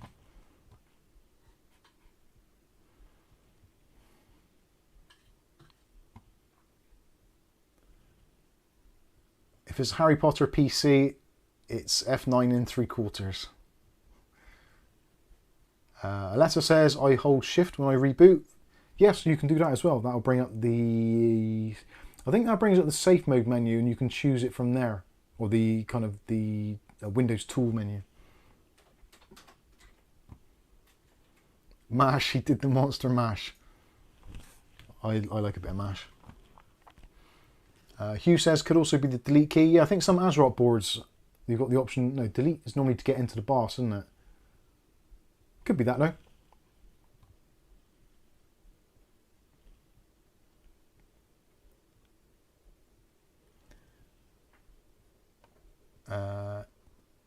Ewo Exit says, I'm sorry I'm bothering you, but I've got a task on to fix the reset password and I'm struggling. No worries, it's fine.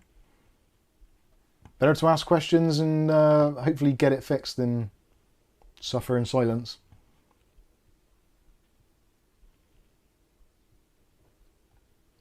But did you help with the problem? I don't know yet. We'll find out. Oh, right, okay. JB says, thank you, Mike. No problem. Not sure what I'm thanking you for. Or you're thanking me for. Lucky Man says, I'm fully water cool, Mike. Feel like going air again. What should I go for? What should I go for? 0-0 range. I don't... What's that? What's the 0-0 range? I only know that in capsule sizes. What key is that? Star 800 range, is that? Stars above the 8. I don't know. I'll have to have a look. Mouse is in the questions and stuff. The chat even. My brain stopped working out. That's it now. I've gone past where I've eaten food and I'm like, whoa. Mouse says, hey Mike, any idea what would be the best motherboard for a 7800 X3D build? I'm probably the last person to ask about AM5 at the moment. I would probably... A lot of the Gigabyte boards are getting very good reviews at the moment, so I would be tempted to look at that. You could try the one I'm using, which is the B650 Edge Wi-Fi. Your luck might be slightly better than I've had if you're buying newer stock. Whether or not... I honestly don't know what the problem has been with mine. Whether I've just been incredibly unlucky, or maybe it's because sometimes I'm using parts which aren't... Because I don't technically believe that AM4 coolers are AM5 compatible. Because they're different sizes. The x-axis, or the whatever it is, the height axis, I'm sure is different. So they need either less pressure, and it goes back to what I said. Because your processor is basically sitting on a cushion of pins, the more pressure you put down on it, the more pressure on the pins and the more likelihood something going wrong. So adding one of those AM5 socket covers is a bad idea, because the whole point of the spring mechanism on the LGA system is that that is sprung loaded, or spring loaded I should say.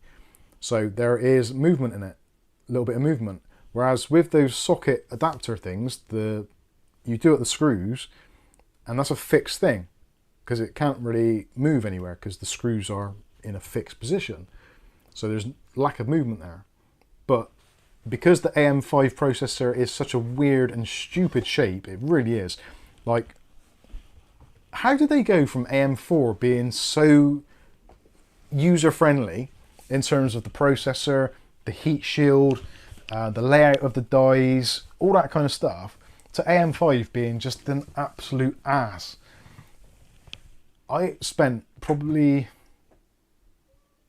15-20 minutes trying to get thermal paste out between the gaps in the AM5 processor. Like, why are those gaps there? Why not just make the heatsink the whole size? Like just a big flat thing. Surely that makes more sense, because you'd have more heat dissipation area. I just don't know. It's just bloody stupid. It really is. Equalizer says, yeah, it really is a stupid shape. It is, like, whenever I saw the AM5 processor for the first time, the first thing I was like, that's a stupid shape.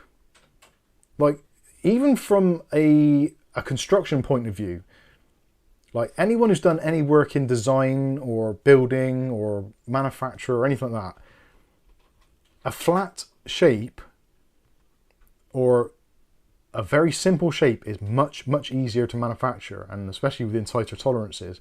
Whereas with the AM5, it's kind of got all these kind of crazy little things going on, but it doesn't, I can't see how it helps at all. It's just nuts. Mouse says thermal paste on is hell on those. I've seen tons of videos. It's just, yeah, it's makes me want to cry, it really does. Yes, Kath. Did you answer James's question? What was James's question? Have you found AM4 stock running low? I'll be honest with you, AM4 stock running low. I've not really been paying massively close attention to it over the last probably 2 weeks or so. I have been looking out. I've noticed there's been a few deals on CPUs. I don't necessarily see there being a shortage of stock. Maybe there might be of some specific units, I don't know. I've not looked that closely. I know the motherboards have been ridiculously expensive, and at the moment there's somewhere around the sort of £20 to £30 mark between AM4 and AM5 boards, if you're looking kind of like similar tiers, which basically is kind of starting again to sound the death knell of AM4 as a platform. I think motherboards are probably in less good stock.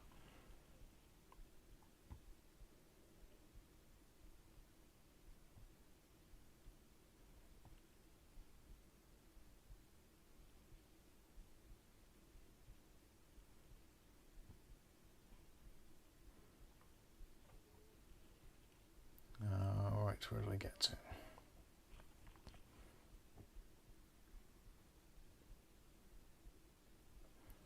David Aiken says, if I hammer the delete key before the main logo, I don't get any post at all. AM5 fun, eh?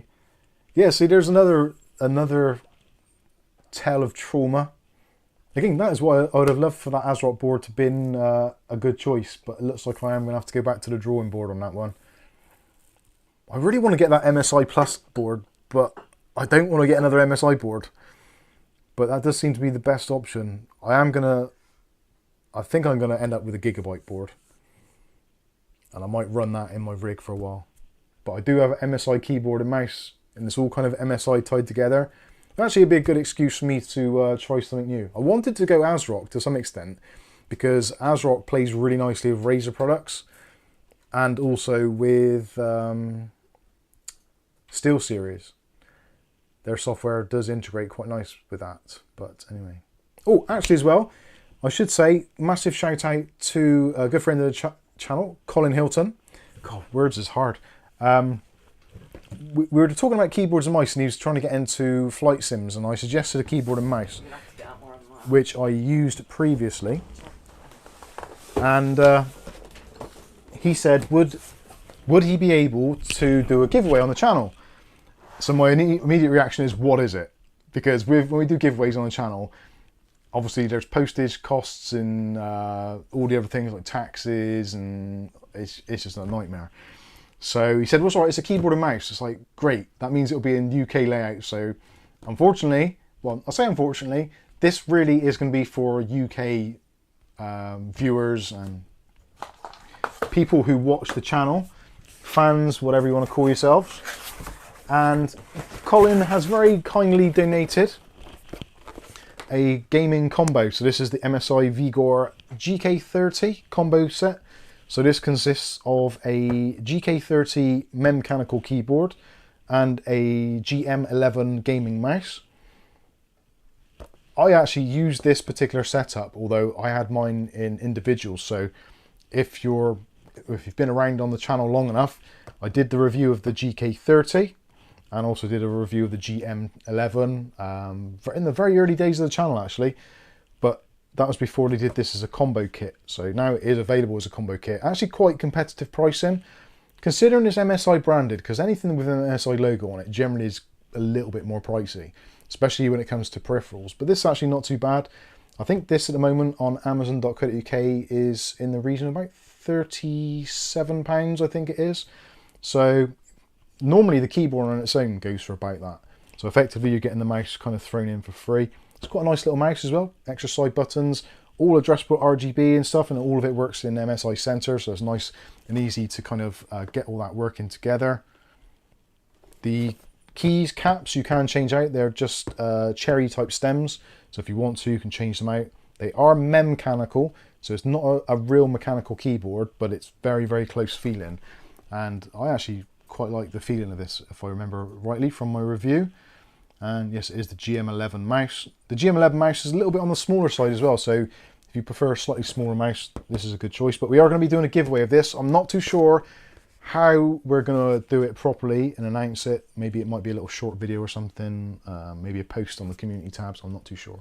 Anyway, just want to say thank you to Colin for sending that in. It was very kind of you. So that is that. We will be doing a giveaway. Again, it's a UK layout keyboard, so realistically I would say it's probably going to be more for obviously UK, Northern Ireland, Ireland, etc. We'll try and do something for those overseas at some point, if we can. We'll see what we can do. So anyway, just wanted to say thank you to Colin. Truck fan says, question, motherboard assembly has been sitting for a while. How do I get the dust off the CPU before I mount the AIO? You can use isopropyl alcohol. If you don't have isopropyl alcohol, you can, if you want to, use, if you've got like aftershave or something like that. Something with a relatively high alcohol content, ideally, and not with a load of sugar in. So don't be using like Red Bull or something, or Red Bull in vodka. That's not a good idea. But if you've got some vodka, just a little bit of neat alcohol, works fine. Potentially you could use white vinegar, but just be very careful with it, very sparingly, because it won't evaporate a great deal, but it will clean it, it will degrease quite well.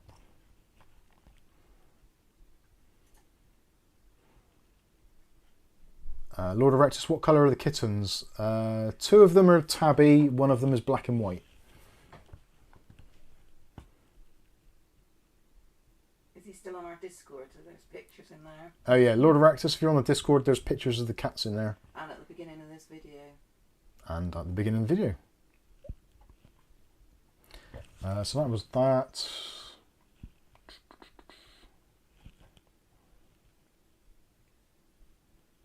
Stuart, I can't really comment on that. Not on a YouTube video anyway.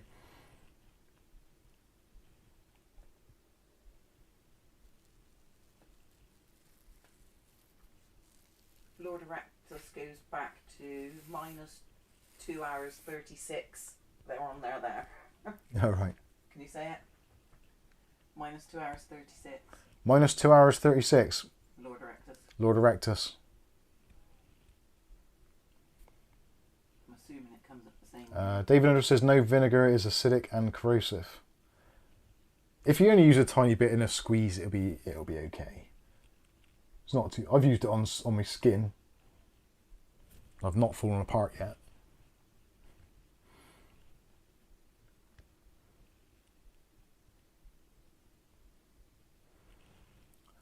Where else do we get to?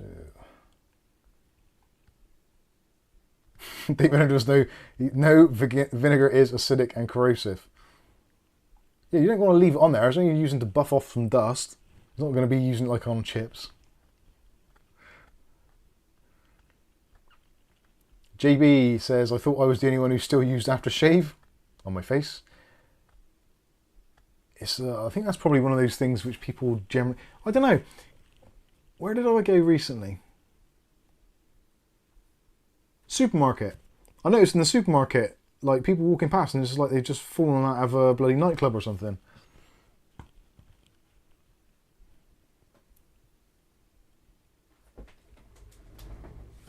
Viali says isopropyl alcohol. Yeah, that's what you want to be using ideally. There's a super chat coming in from Vulgar Beats. How you doing, Vulgar Beats? And that is 35. Is that 35 or has my eyes gone funny? I think it was 35. 35 czars. What the hell is a czar? Well, I know what a czar is. It's a Russian thing, isn't it? But ZAR. What's a ZAR? Is that Zimbabwe? Haven't we been here? We've done this before. Yeah, it's going to be something completely different, isn't it? It's just. Read the question then. Yeah, the question: Can I run a Ryzen 5 4500 with an MSI A320 M Pro VGH Plus motherboard? Yes, you should be able to. I will check on the MSI website. Bear with me. Hold the line, caller. MSI A320 M Pro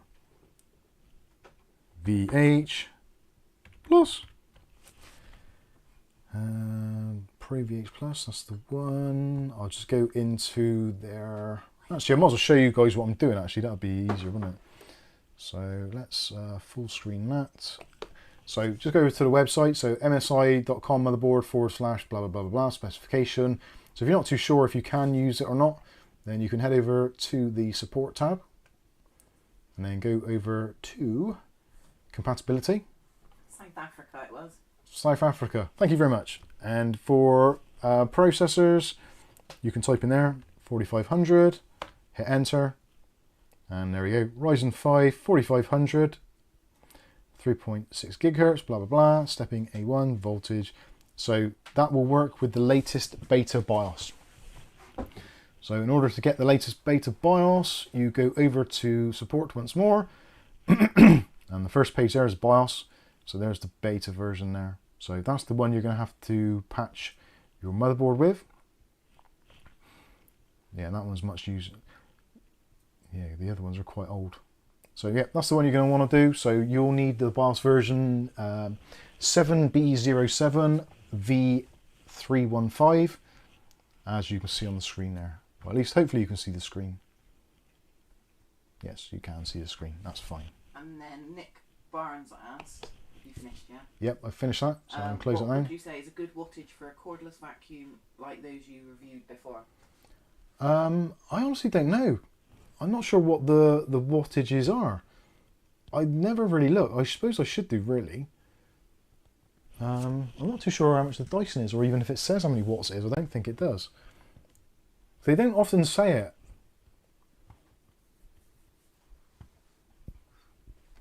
Anyway, Vulgar Beats, there you go. Hopefully that has answered your question, and thank you very much for your contributions. It is much appreciated.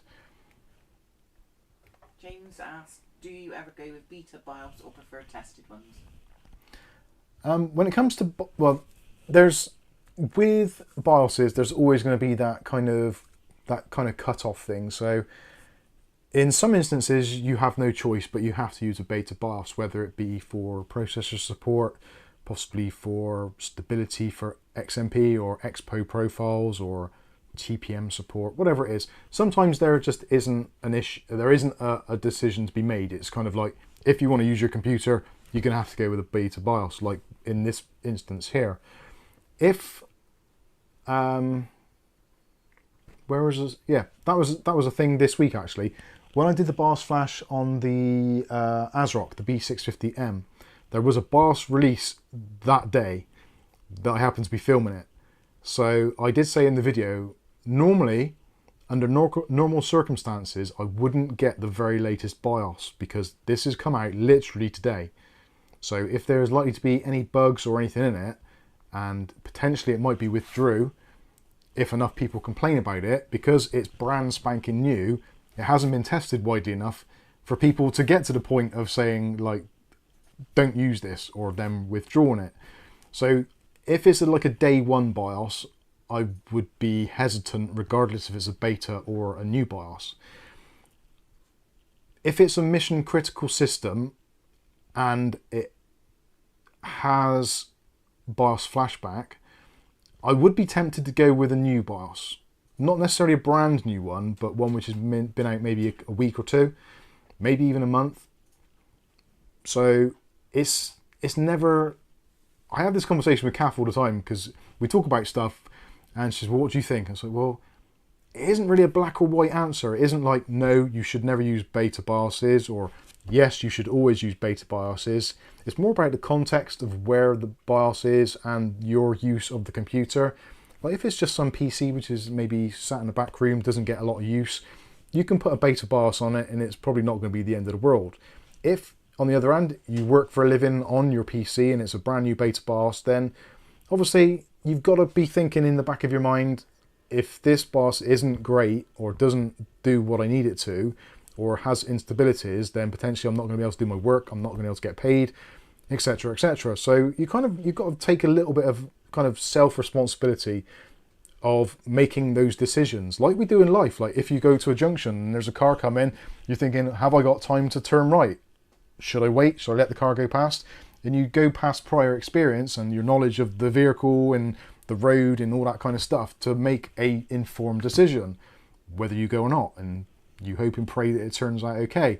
And flashing a BIOS is exactly the same. It's, you go on previous experience and you weigh up the pros and cons. If that car is coming down really fast and you maybe haven't got the quickest car, maybe pulling out in front of it is not the best idea. Much like with the beta BIOS, if it's your primary PC and you've got no other computer, it's probably not a great idea to flash an untested BIOS on your computer. That's the similarities that I would kind of be thinking of if I was doing that myself. And I don't know, does that answer the question? It probably doesn't, but at least you know my thoughts on it. So yeah, it's all about risk. Risk and reward, I suppose. But what happens if you did the beta and it's not that good? You can just go back Yeah, to the other one. if on a lot of motherboards, especially if you've got USB BIOS flashback, even if you haven't, more times than not you can revert back.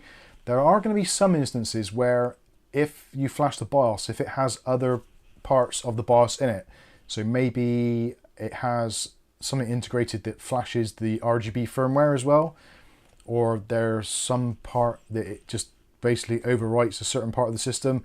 I know for a fact ASRock have done this and they've said if you get to this BIOS you cannot go back. This is kind of like the cutoff point.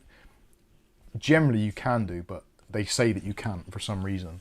So those are the ones you kind of got to be a little bit careful of. But they tell you that in it. Yeah, normally they'll tell you in the instructions or documentation. Zoot dollars. They could be, couldn't they, the czars? Good one. I talk to dumbass, so they don't have to. Truck fan, no. I haven't clogged my Hoover with PC debris. Not recently, anyway. He's got strangest PC UFO. Tell them about that UFO you thought it was. Oh God, no. Oh, that's horrendous. I don't want to lose that many viewers. Oracle Man says, came in a little late and don't know if it was answered, but delete and no bar screen is usually due to using DisplayPort cables. Switch to HDMI and that'll work. That might have been somebody else's question. Okay, yeah. That is one of the things, if you go onto a Discord, if you come in and you've got a PC which doesn't boot, more than likely the first thing we're going to say to you is, are you using HDMI or DisplayPort? Have you tried using the alternative? Like if you're using HDMI, try DisplayPort. If you're on DisplayPort, maybe try HDMI. Maybe try on your TV if you've got an HDMI TV, those sorts of things.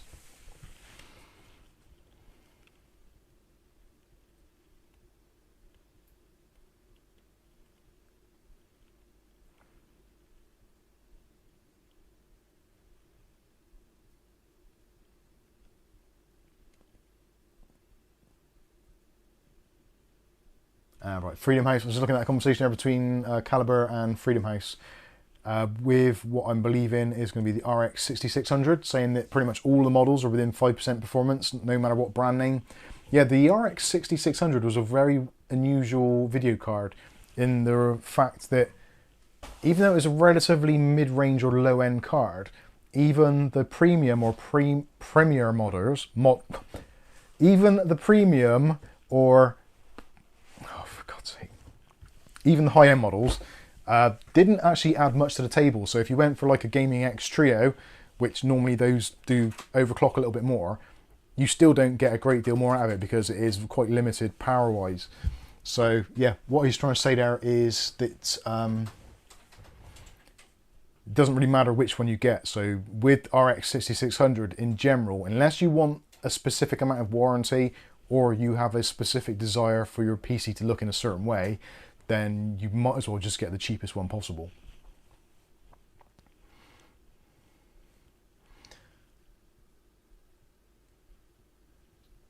James Miscellaneous is in the house. How you doing, James Miscellaneous? Says, you guys still going? Wow, I've been chilling with my son all day. Some of us got to work for a living. I don't call this work. Freedom House says exactly, Mike. But you have got work tomorrow. Calibre says no because the chips are different. Well, the only difference in the 6600 range would be between the 6600. Well, there's the 6600M, which is the mobile version. That is a different chip. There's the plain vanilla 6600, and there's the 6600 XT. Now, those are technically all loosely based around each other, but they are technically different chips. But they are different models of cards, so that is, if you go for the XT version, it is going to be faster, but then it is a different price level generally. But if you're looking at just a regular RX 6600 8GB, the chips are the same in every single card. The only thing you get is the silicon lottery and whatever the manufacturer is added as an overclock or extra voltage, but being that they are so limited on bandwidth and also voltage, there isn't really a lot you can do with them. They don't overclock particularly well, especially from the factory. Yeah, the Freedom House says, yeah, every single XT is the same as well. They are. The XT version is between the different versions. I think it was slightly more with the XT version. I think there was somewhere between sort of 5 to 10% improvement in performance, which isn't really a great deal. So if you're paying like double the amount for, say, a ROG Strix card, for an extra 5% performance is kind of pointless, really. Truck Fan says, good golly, stream until midnight. I thought we ended at 11. We normally do, but for some reason I've been jabbering on like some kind of lunatic, and it's probably about time I did stop. It's a full moon. It is a full moon, yeah, and the clocks are going back, so I'm under this strange illusion that I've got an extra hour of sleep, which I technically haven't. So, anyway. Yes, Lord Erectus, I agree. Calibre says, I mean, it's on the rest of the computer because my friend has a 3060 Ti and I get better frames on the same game, but no 36s are better. Right, yeah, I see what you mean. Yeah, it's when you're comparing like with like, it's there's not a lot between them, but if you're putting them in a different PC, different settings, perhaps different monitor, different RAM, whatever, you can see differences that way. David Under says, gibbering like a lunatic sounds standard. It does. Any more questions? Yeah, any more questions? Or I think we'll probably call it a night. I can't believe I just done 3.5 hours. Is that 3.5 hours? Yeah. I was not surprised. My brain is gone now. I think it went about an hour ago. I was going to say last week. But Apparently I've been talking and I can't remember any of it.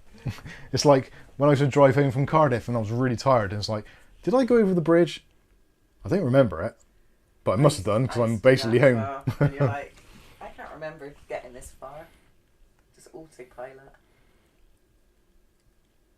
But the cats have had a nice sleep. Blame AM5, good idea. What's your next CPU purchase, Mike? Well, I've actually purchased already, but it hasn't arrived yet, and that is the AM5 7500F from AliExpress, which actually I am genuinely interested to see how well that works. For £140, yeah, that does potentially open up a whole realm of possibilities, because £140 over here at the moment in the UK probably gets you a 5600X, which arguably isn't going to be anywhere near as quick as the 7500F, but you've got the platform costs to consider. So yeah, it'd be interesting to see how that all goes. AM5 can of worms, yes, I think it will be. Unfortunately, I have put myself in a position where I do have to be the person that opens that can of worms and tries to work out how to get all the worms back in the can after opening it. Right, I think We'll there's see. a fight starting now. Is there? Tyson. Not Tyson. Who is it? I'll go back a few years. Oh, what, a ago. boxing thing? Yeah, I think so. Ah, right, okay. Fury fight. Tyson Fury. Got you. Is it Tyson? Yeah, I think so. Maybe. It's like that. My brain wasn't as gone as I thought. Anyway, thank you all for tuning in. Thank you all so much for the super chats. And as always, if you've had a question that didn't get answered and you still want to reach out to the rest of the community, or just want to hang out with other like-minded lunatics, then feel free to join our Discord. It is completely free to join and you can have a chat with other people. We don't generally do microphone chat. It's all going to be text. So Some people will jump in. if you're a little bit shy and you don't want to talk on a microphone, then it's fine. You don't have to. You can just type in all the stuff and it's absolutely fine. If you do want to get a microphone and go into one of the chat rooms, you're more than welcome to do, and you never know, somebody might even join you. Generally not me, because I don't have microphones plugged into my PC, because I'm slightly conscious about having a microphone connected to my PC all the time, because you never know when it's going to be listening to you. Anyway, on that bombshell, thank you all so much for your super chats, your contributions, and your continued support of the channel. If you wear that watch. I'll wear the watch, yeah. Sorry, Mike, I didn't understand that. Thanks all for watching, and we will see you next week an hour earlier. Or an hour later. I don't know. Clocks are changing anyway. They're going back, so Yeah. it'll be an hour earlier, won't it? Thank you all so much, and we'll catch you in the next one. And if you want to find out how to restore your headlamps to almost brand new condition, look out for Monday's video. Don't say you haven't been warned. And on that bombshell, I will end the stream. Thank you very much. See you later. Good night. Brain has